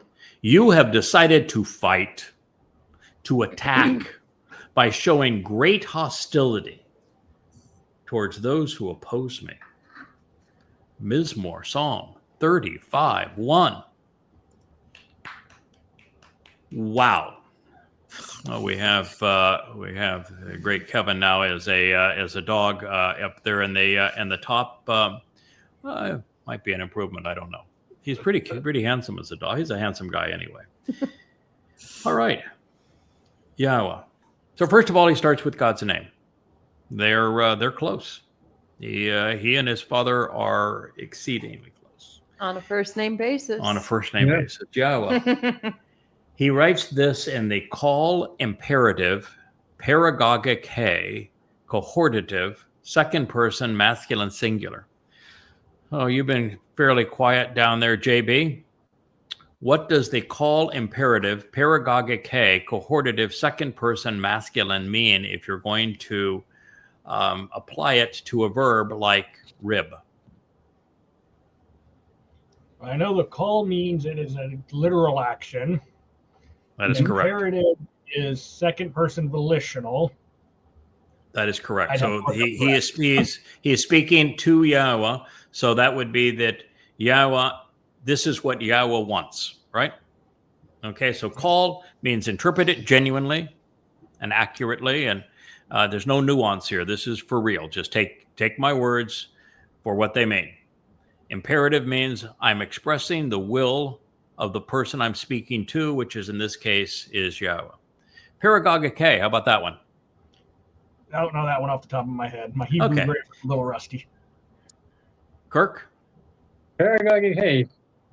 I have my little notes here. Paragogic he is in an added letter that lengthens the word. There are two types, and it would be is that a paragogic in the nun? Paragogic he. It Oh, means hey, yeah, to I'm add. sorry. Yeah. Yeah. The purpose is to add emphasis. Yes. I want to emphasize this. I want to be emphatic. How about emphatic? That's a good word. In fact, I think that's the word that the lexicons like to use grammatically. It means I want to make this point emphatically. No doubt. Call, literally, genuinely, actually. Imperative, I'm expressing the will of the person I'm speaking to, who happens to be Yahweh, God. Paragogic he, this is emphatic. Mm-hmm. Cohortative. Gentlemen, who wants to tackle cohortative? First person. Together. First person volition. Yeah, first person volition. Fifth First person desire. volition means he's speaking in first person. I want. This is what I want. So, Yahweh, he's speaking to Yahweh and he uses rib eth and called imperative, paragogic he, second person, masculine singular would mean you as God, masculine singular. No mommy here, no duality here. He's not a hermaphrodite. You God, masculine singular, you have decided that you want to strive against, to quarrel and contend in very hostile fashion. And this is per my request, because this is what I've asked you to do. With those who are contentious against me and who dispute what I represent. Who is most famous for disputing what Dowd represents? Paul. Shaul. Oh, yeah. Shaul. Yeah, Paul. Paul created the religion of Christianity by disputing what Dowd represents. He had Dowd dead and buried and excluded from heaven, so he could justify stealing Dowd's title, Son of God, Messiah, and Savior, and give them to his mythological creation, Iusu Christu. Christianity, Paul, is based upon this. So he's asking God to choose to quarrel against in very hostile fashion, to taunt, to accuse, to fight, to dispute Christians. Who is the second most egregious at being contentious against and disputing what Dowd represents? Rabbis. Akiba. Kevin? Who is Well, I the think they second got it. most Rabbis. contentious? I was going to say Islam, but I No, agree with rabbis. you. Rabbis. Yeah, No, rabbis. Because what Islam says about Dowd is stolen from the rabbis. The whole Quran surah about Dowd and the ant army and the listening to the birds and all of that sort of thing. It's all from the Talmud. It's a Talmud, stupid story from the Talmud that was just regurgitated in the Quran because Muhammad bought Talmud stories, recitals from the rabbis, and pretended they came from Allah. So the Quran story of Dowd is nothing more than the rabbi's corruption. And that was from the Babylonian Talmud, which was written around 4 to 500 BCE, 4 to 500 CE. No, the second worst is Rabbi Akiba. Yeah. Rabbi Akiba, rather than acknowledging that Dowd had fulfilled Pesach, Matzah, and Bikurim, which Dowd said, and he would have known. He would absolutely have known. It's impossible for someone to study the Torah and prophets and not know that Dowd said that he would be crucified 1,000 years before he was crucified, 22nd Mizmor. And you'll find it affirmed again in the 88th Mizmor. There's no denying that Dowd said he would be crucified. And there's no denying that Dowd told you the exact date that he would fulfill Chag Matzah, and that had been written in 555 BCE when Dowd, as Gabriel, spoke through Daniel and told us the exact date that he would fulfill Chag Matzah, which was Passover, Matzah, and Bikurim in 33 CE. And the first 30 Mizmor are clear that Dowd volunteered and that Yahweh agreed that he would be our Savior. The 88th Mizmor is emphatic. It is the paragogic hay of Mizmor. It says that Dowd's the one man. He's my chosen one. He is my son. He is the one who made the covenant possible. He is the exemplar. He is the shepherd. He is the Zarowa. He is the Messiah. He is the former and returning king. He is your savior. He is everything. And if you think anything different, then you're calling me a liar. They would have read all of that. They would have known all of that. It's impossible not to know if you're a Hebrew speaker. They'd have to be totally arrogant and into themselves and blind. So Or is it- imbeciles. Is it possible to be so wrapped up in your religion and your own underwear that you could miss the obvious? Certainly. Absolutely. Yeah. So Akiba was I could say that. megalomaniac. Yeah. How about I should say he should have known all of that. There is no excuse for him not knowing all of that. That work? Oh, yeah. Akiba was a power-hungry megalomaniac, and he doubled was. down on stupid He was by a creating another psychopath. a He had false 35,000 of his disciples all die, and then he condemned them for their own deaths. Yep. And then look Psycho. at the He history is the of one. He is the one who brought a false Messiah in the Yobel year of 133 CE, knowing that he had missed 33 CE as year 33 4,000 CE. Yah.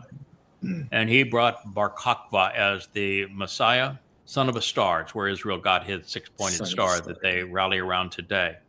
Well, if And he that did was that- such.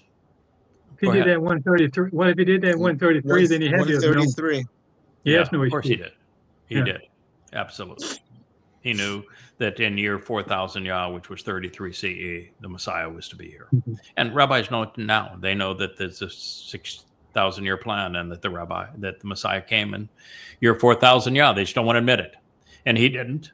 And so he, rather than accept Dowd as the Messiah, and rather than denounce the stupidity of this Iusu Christu being the Messiah, he fought a lie with a lie. And he brought Bar Kokhba out, and it brought the wrath of Rome on Judea, and Jews were slaughtered. The diaspora occurred, leading directly to the abuse of the Roman Catholic Church in Europe, and then to the Holocaust, and to the renaming of the land as Philistia, which is what is plaguing the country right now. All of that falls on the footsteps and the feet and the pen of Rabbi Akiba, the founder of Rabbinic Judaism. That's how disgusting you have to be a Jew wrapped up in Judaism. But yeah, I really think sense the blood in the water. So if I may, Rabbinical Judaism is like Akiba. Psychologically, he's a psycho killer. He is a psychopath who has taken with him so many souls, and yet you still slobber all over him. Yes. It's disgusting. It is disgusting what we have done to each other. There's 4 or 5 Jews that are going to be in the top 10 most hated by God. They start with the first person to call himself a rabbi, the person that you mentioned, Paul. Shaul, who became Paul. He's called the plague of death. He is the number one enemy of God. He wrote the first 14 books of the Christian New Testament. He's the one who created the religion of Christianity and the myth of Christ. He'll be number one. There's a Jew that people don't know was a Jew, but he was every bit of a Jew. Yeah, Leah's right. Muhammad created the most anti-Semitic religion in the history of humanity. And he is probably number 2, the second most hated person by Yahweh. The third is probably Akiba, because rather than directing Israel's attention to the Messiah, Dowd, he came up with a false one that caused Judea to be pummeled by Rome, Slaughtered, to be renamed enslaved. Philistia, for the diaspora to occur, and the resulting Holocaust. All He could for have a been false Messiah. Hezekiah moment. As He Morale could have been, but he had exactly the opposite. So Akiba is probably the third most hated person. As a by God. Yehud, I find it very just bizarre that we basically worship a God who got us enslaved, slaughtered, starved. Yep.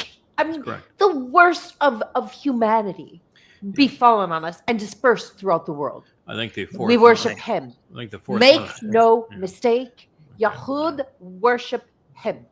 I have to concur with Akiba. my sister Leah. I have lost many a friend over this, and I gladly Akiba. walk away from them because they are Akiba worshippers. Yeah. And Akiba is the father of Rabbinic Judaism. There's no getting around it. The one that codified is Maimonides, and I would put him in the fourth position as the fourth most reprehensible person who ever lived, and God's fourth most hated individual that will be in Sheol. But yes, Maimonides and Akiba, and Akiba is worse than Maimonides. Yeah. It's repulsive what's been done, and trying to undo it is quite the task, but nonetheless.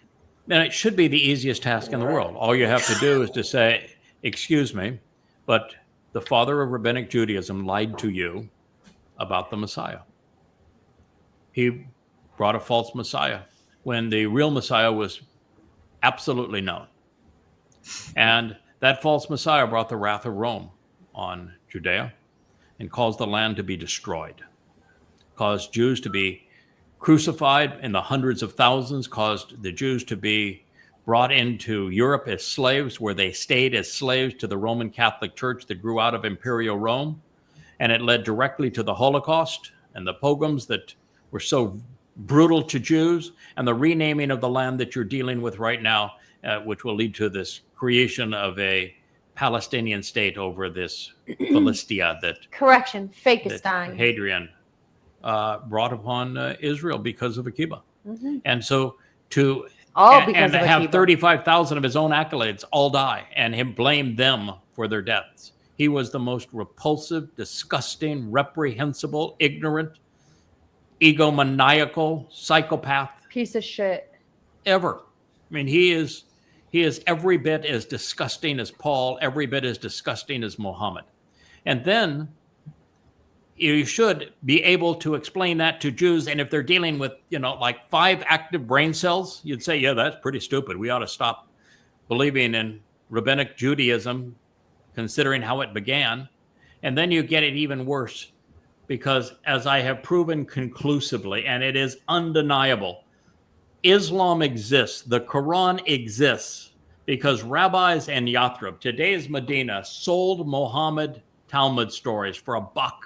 They created the Quran. Without the rabbis selling Muhammad Talmud stories to flesh out the Quran, to give it a sense of religiosity, there is no Islam.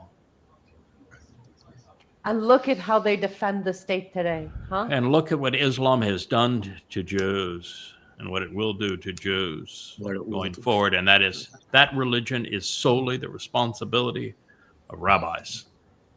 Isn't it ironic that the Abrahamic Accord, the 3 Abrahamic religions, all are going to created by be Jews. the conduit into Yashiyah 17? Oh, Good going. the 3 for 3, responsibility of fellas. rabbis. You would 3 think for that 3. you prove that, and then to go one step further and to say that Paul, who admitted that he was a rabbi, the first to use that term, that Paul is the one who created the myth of Jesus. He's the one who blamed Jews for crucifying his God. And rather than destroy the religion with a little logic and Yahweh's testimony, Rabbi Akiba went and fought a false Messiah with another false Messiah, and he brought all this hell upon Israel and Jews. Ever since that, you'd think that since that is such an irrefutable explanation, the Jews would hear it and just said, oh boy, we have really been wrong. And it was these idiots that told us that God's name was Hashem as opposed to Yahweh. We ought to be disgusted.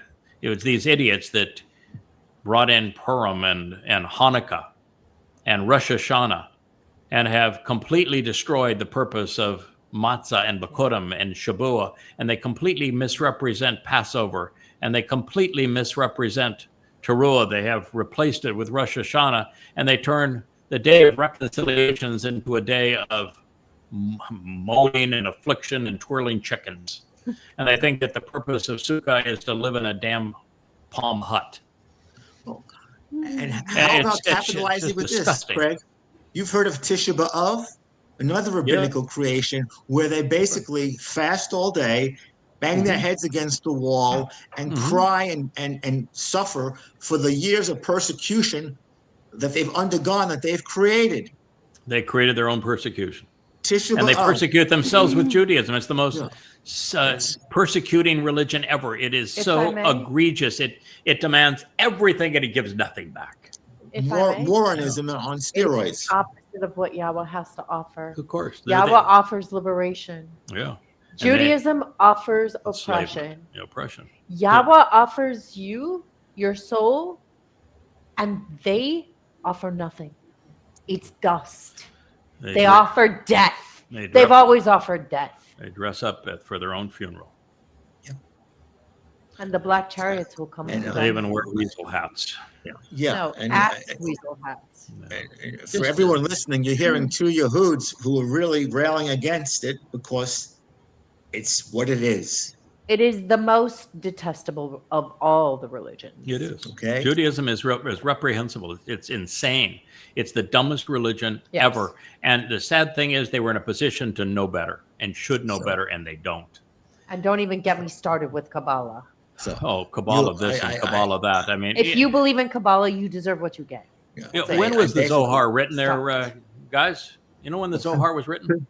17th century? 15, the 12th century. In what country? Spain.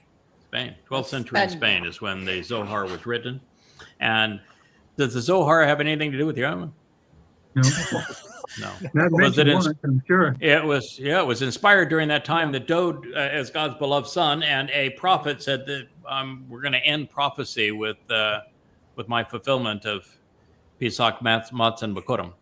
And so that was in 33, and this was in the 12th century, in the 1100s, is when the Zohar was written in Spain. That would mean that it's not inspired by God, wouldn't it?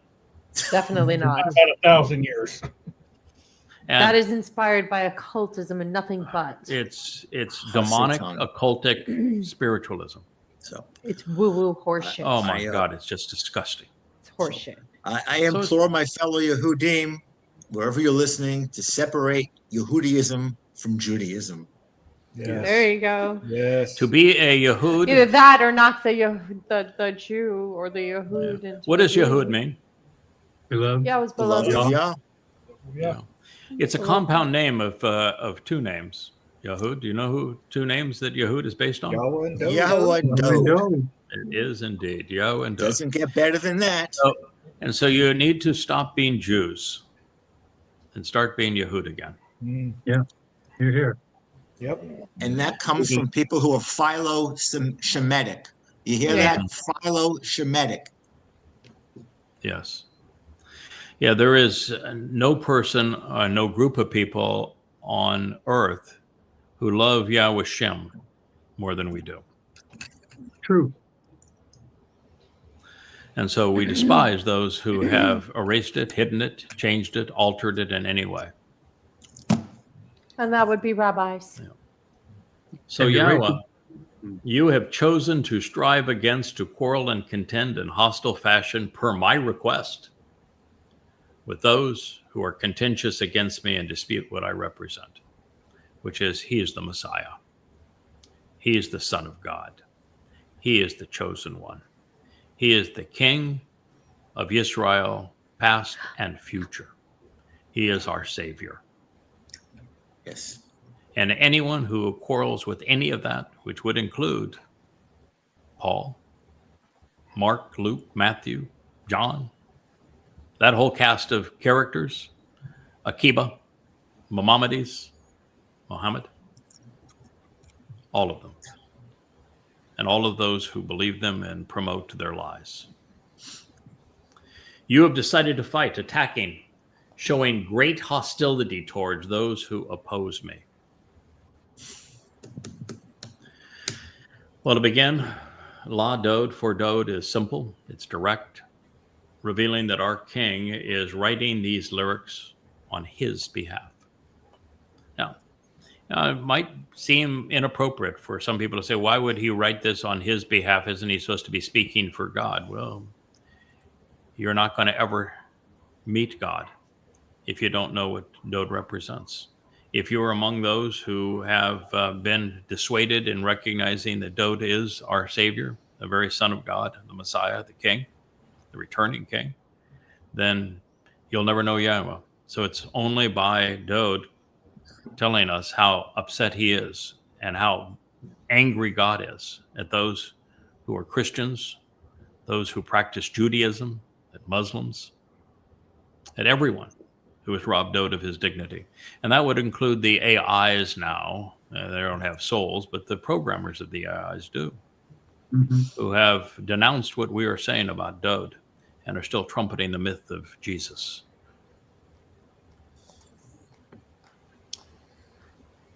Dowd wants to restore his reputation, and he should. He wants to reclaim his accomplishments from those who have robbed him of both Christianity and Judaism. As we have noted previously, Dowd is extremely disappointed. He is disgusted. He is angry with people generally and Israel specifically. And he should be. Absolutely. He not only suffered excruciating pain of crucifixion to fulfill Pesach, but he also endured the anguish of Sheol, going into hell on Matzah, doing both to extend our lives and to perfect our souls. He was already right with God. He wrote extensively about his impending sacrifices, leading us without excuse. He wrote about crucifixion 1,000 years before he endured it, 600 years before it was invented by the Romans, 700 years before, 600 years before Rome existed, 700 years before they invented crucifixion, 1,000 years before he endured it, and then told us the exact day that he would suffer it. And we didn't listen. Never do. He Still not listening. still not listening. Nope. In spite of all this, Jews created Judaism, Christianity, and Islam, all to defraud Dowd, the very Son of God, robbing from him his accolades and achievements. It was as if he endured it all for nothing. And he's so angry, he's asked God to strike back. You don't want God striking at you. I'm going to tell you. He's lethal when he wants to be, and it's even worse when he gets mad, and he's really mad, because there's far worse than God taking someone's life. That's sending them off to Sheol, and God is really upset. And it's not just that Dowd wants this, that God wants it too.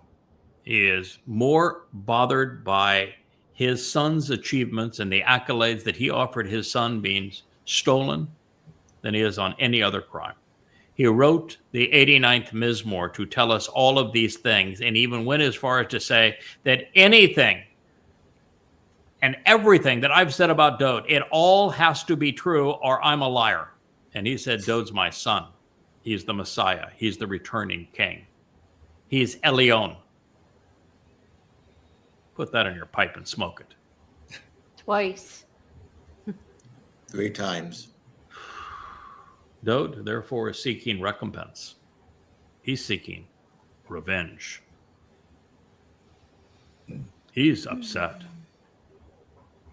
He's going to get it too, because Yahweh is as frustrated with the thieves as is his son.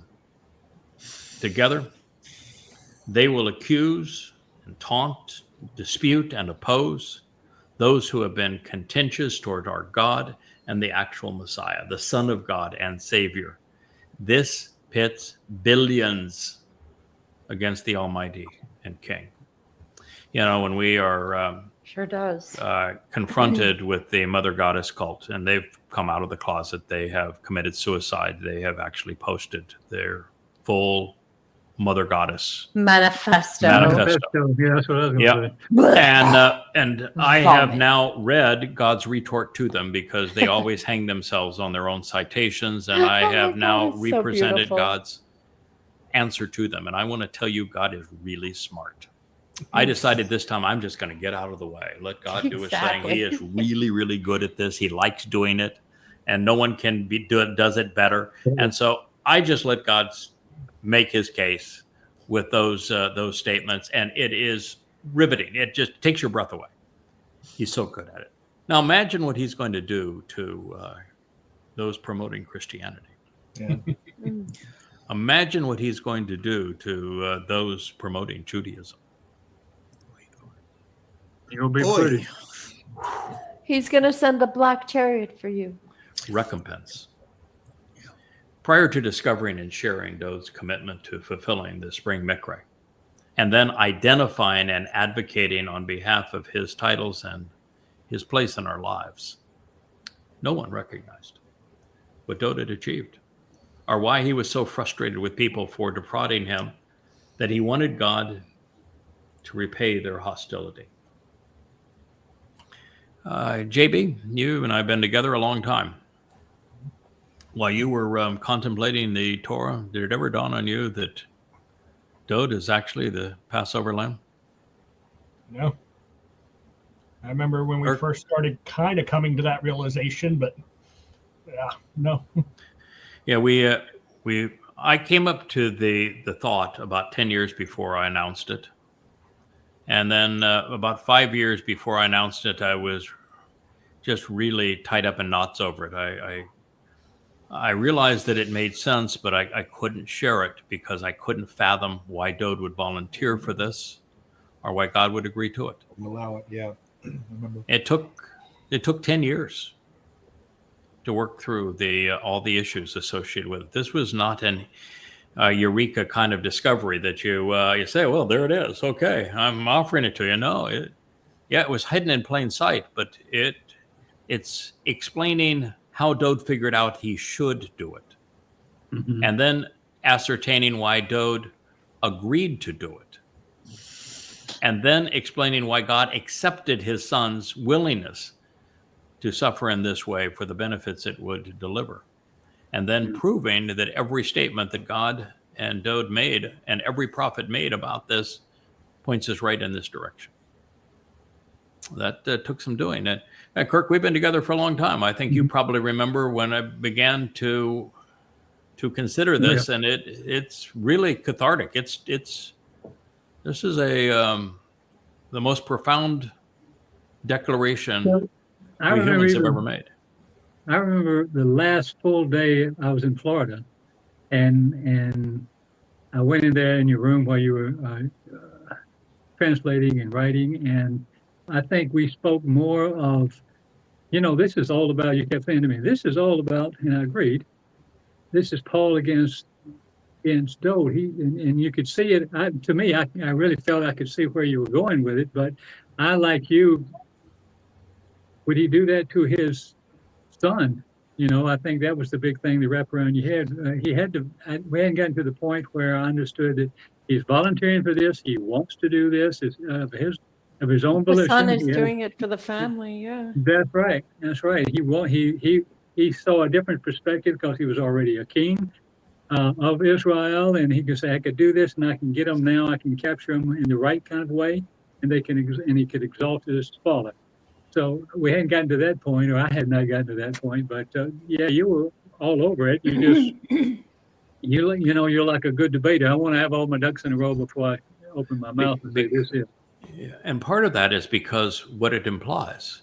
Mhm. What it implies is that the reason that Paul was successful in creating the most popular religion in human history by inventing a mythological counterfeit and promoting a product of identity theft is because there was a crucifixion in 33. Oh yeah.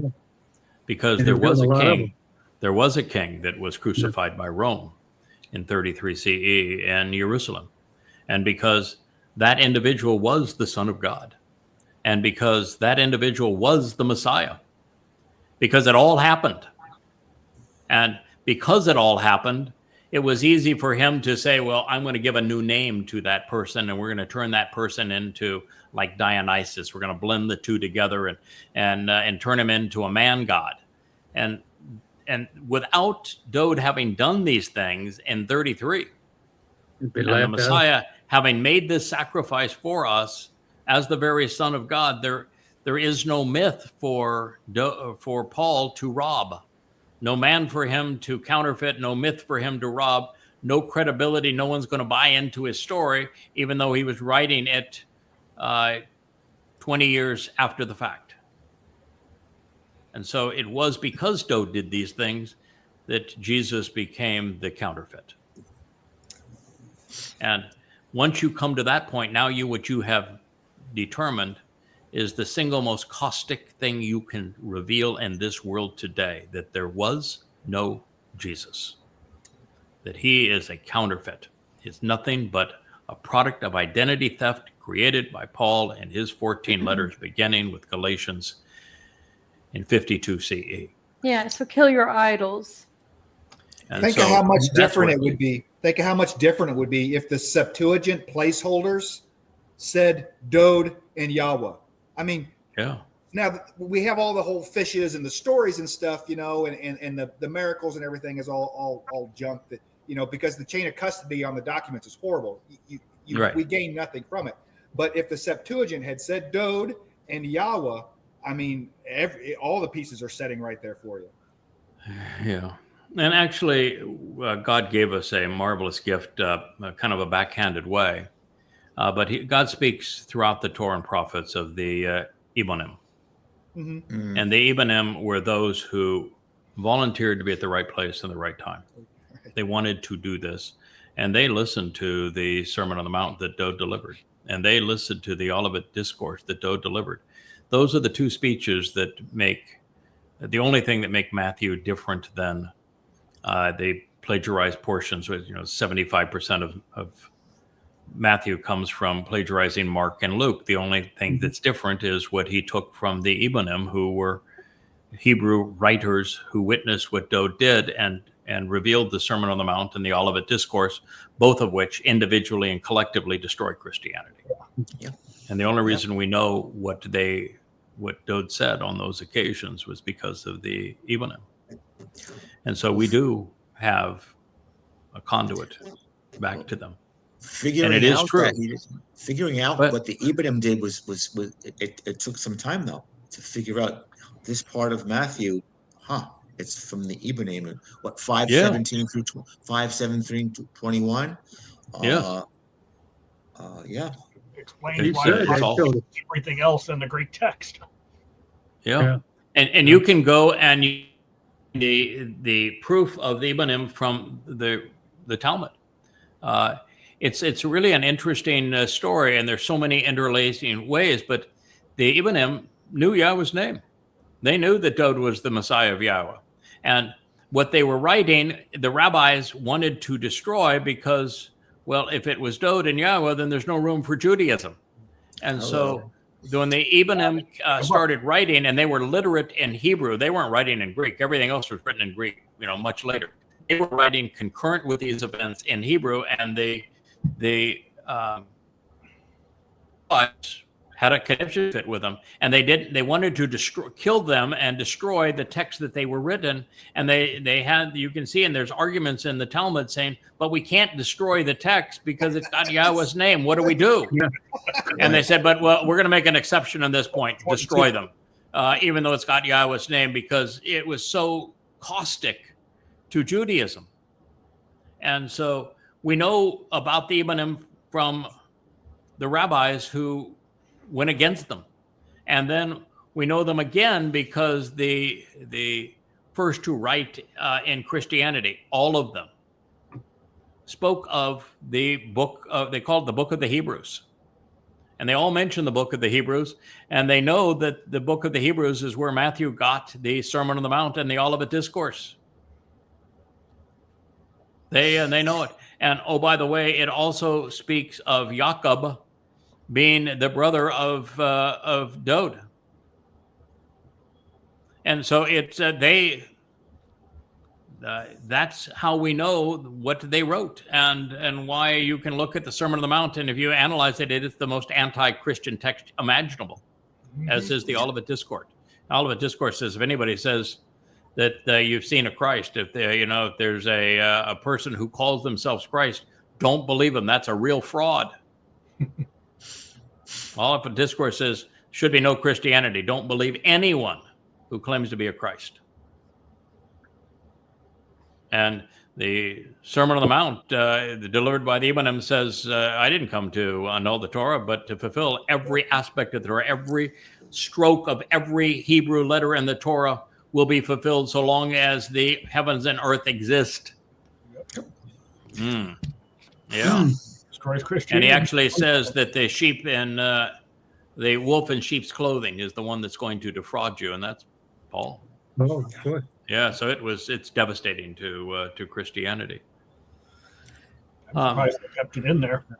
So yeah, I'm surprised that it was printed, but if you look at the characters that created that codified Christianity, they weren't very bright, and they were really duplicitous. It was the whole text was put together and then augmented with that critical line: "You are the Christ, the Son of God, and upon this rock I'll build my church." That was written by Eusebius in the 4th century, and backdated into the text as first appears in Codex Vaticanus and the Codex Sinaiticus that Eusebius wrote.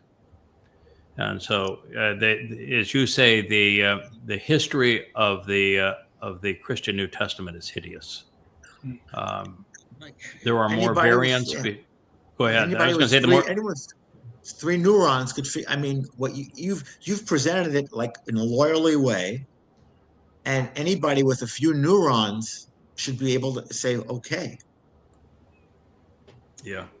Yeah. The fact of the matter is that that it is so easy to disprove.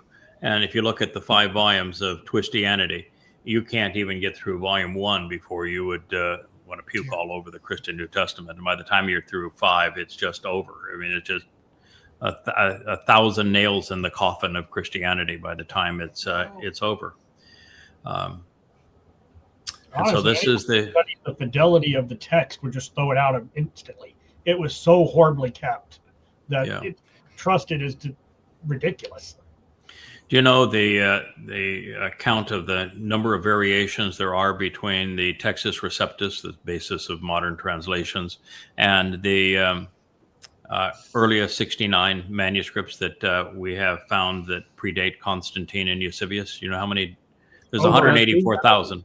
Yeah, under 300,000. More versions than there are words. More versions Correct. than words. That's hard to do. Yeah, that's a lot. As soon as you learn that fact, you should just throw the Greek text away, period. It's just not yeah, those Nimrods that want to say the Christian New Testament's the inerrant word of God and say, which one? You're right. Yeah. Because there's 300,000 known variances between the oldest copies and what you're citing from now. And many of the things that you're citing from, like you are the Christ and upon this rock I will build my church. Oh, by the way, that conversation concludes in both books. Don't tell anybody I'm the Christ. Yeah. and both of them also conclude with the pretend Jesus fellow turning to pretend Peter and saying, "Get behind me, Satan," calling him satanic. Yeah. But nonetheless, it's just astonishing that what people will believe, and they will sacrifice their lives claiming that you are Satan for telling them the truth. Yeah, well, it's the errant word of Halal ben Shakar. That's what it is. It is. It is the word of Halal ben Shakar. It is Satan is the Lord. He is the Christian Jesus Christ. He is Allah. He is Hashem. I hate Christianese. It is incredibly disgusting. So rather than being a hateful or selfish request that Dowd made, it's actually in our interest. Absolutely. Because until Dowd's sacrifices are appreciated and accepted, there is no means to reconciliation. Dowd is responsible for making the covenant possible. God actually tells us that the covenant is enabled because of what Dowd achieved. Without Dowd, the benefits of the covenant cannot be delivered. They're delivered by the fulfillment of the spring mikra, Pesach, Matzah, Makodim, all 5 of the benefits of the covenant: eternal life, perfection, adoption, enrichment, and empowerment. Dowd provided them all. And if you don't know what Dowd did, you can't receive any of them. So you can't be covenant, which means you can't be saved, which means there is no life after this one. So what Dowd is requesting is in our interest. Dowd is responsible for making the covenant possible. To dispute this is worse than dying, because it results in an assured reservation in Sheol. Now, as a direct result, to denounce Dowd's herald places the soul also in the same predicament. And that may not sound to many people as being fair. That, Dowd's the one who made these sacrifices. Why would denouncing Dowd's herald, Yada, put you in the same circumstance? It's associative. Who's going to hear about it? Dowd, you're the only one telling people about Dowd. It's associative. Yeah, correct. Without YadaYahowah, without Yada and YadaYahowah, the whole thing. Dowd is unknown. It's the equation, Craig. Yada yada to YadaYahowah. That's just how it is. That's where the words lead. It is. It truly is. Since Dowd's restoration wasn't known or acknowledged by anyone, and not for over 2,000 years prior to the publication of YadaYahowah and the promotion now of this YAHOWAH blog. Demeaning either is the equivalent of denouncing our Savior. I've had enough of the 2,000 years of religious nonsense and suffering. Human suffering. 2,000 years, hasn't it? Yeah. And it's going to end even worse. Boy, can we ever do an updated vlog on the vlog, my friend, based upon what's happened these last few days. Oh, Oh, it's like watching the news is like whiplash now. Those who oppose these findings will find that God himself and our King Dowd will contend against them, will hold them accountable. They have picked a fight with YAHOWAH. And that is one no one can win. Now you'll note that throughout this Mizmor that Dowd uses the cohortative and the imperative modes.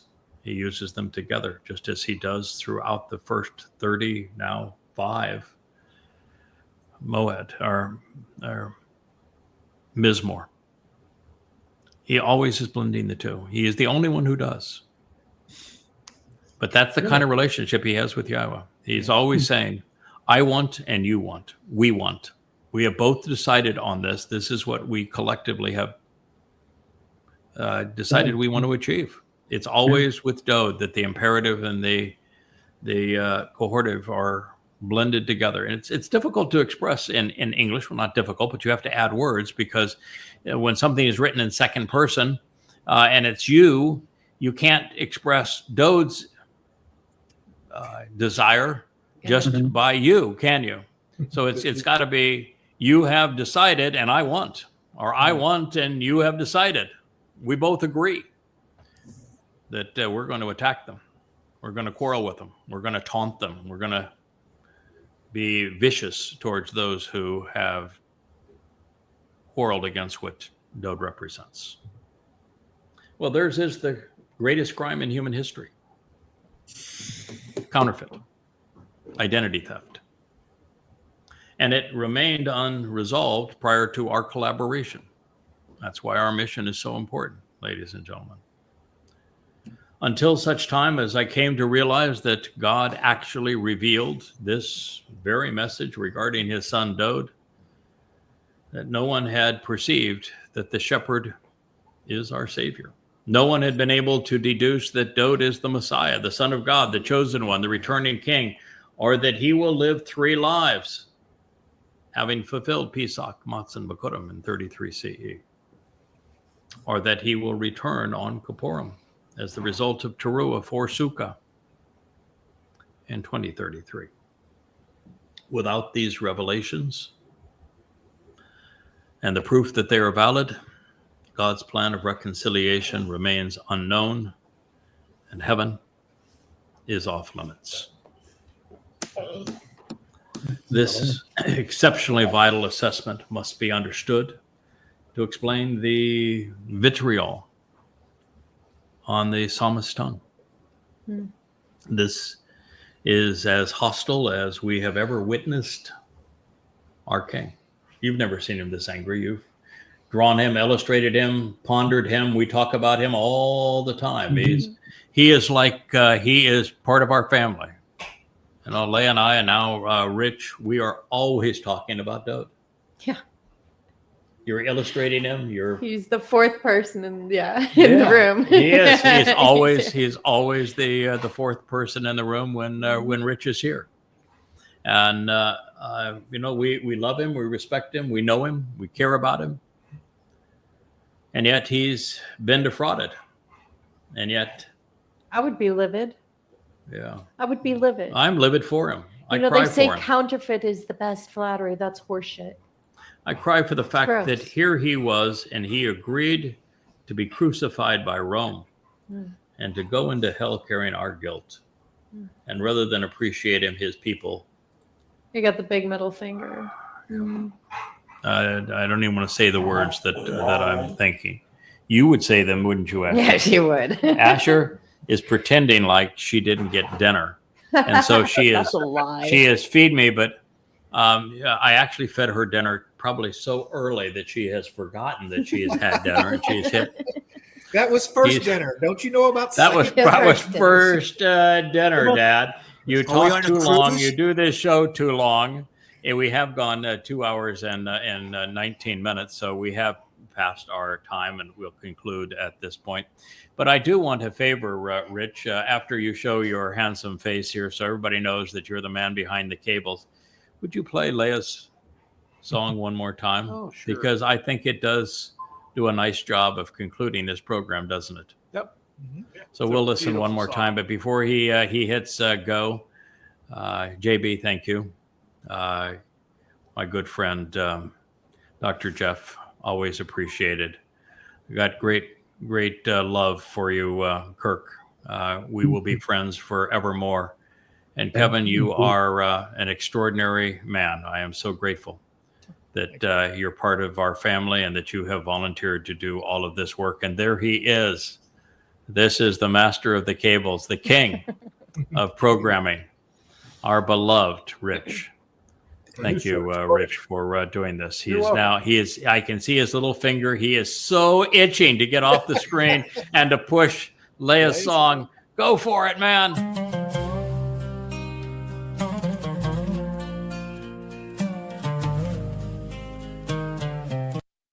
Hear, hear, hear, oh, you kings and princes, even I will sing unto YAHOWAH. Even I will sing his tenderness towards Yisrael. Memories flood like the river Yarden of laughter and tears. In the warmth of Yah's home, I faced all my fears. Oh, the man of Edom, Yada, walks the earth, bringing reconciliation and rebirth. In Yahweh's name we find light. In the darkness the man of Edom ignites. Let the waters flow sweet, no more bitterness to grieve. Together we will stand, take Yah's promise in your hand. Speak softly to her, the potential bride. Walking in your word, we rise from the wilderness. Nations brought her low, and yet Yom Kipurym is filled with ambition. In this Nakry, blood is drawn. Oh, be still my soul, the man of Edom walks the earth, bringing hope and rebirth. In the shadows we find the voice of light. In the Nakry he ignites. Let the waters flow sweet, no more bitterness to grieve. Together we will stand, take Yah's promise in your hand. Prepare the feast, let the heifer fall for us all on Yom Kippur. In the eyes of the children, you see the war is won. Kiss the king, don't let him frown. Time to lay our burdens down. Oh, my soul, the man of Edom walks the earth, bringing hope and rebirth. In Yahweh's name we find light. In the darkness of that day, he ignites. Let the waters flow sweet, no more bitterness to grieve. Together we will stand, take Yah's promise in your hand. Now wash your clothes, let the ashes and water blend. His love knows no end. The harlot stands cleansed, ready to wed.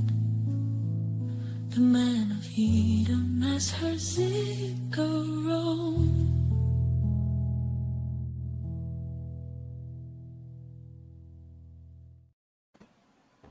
Wow. Still a while. Oof. Isn't it Well wonderful done, to have this opportunity?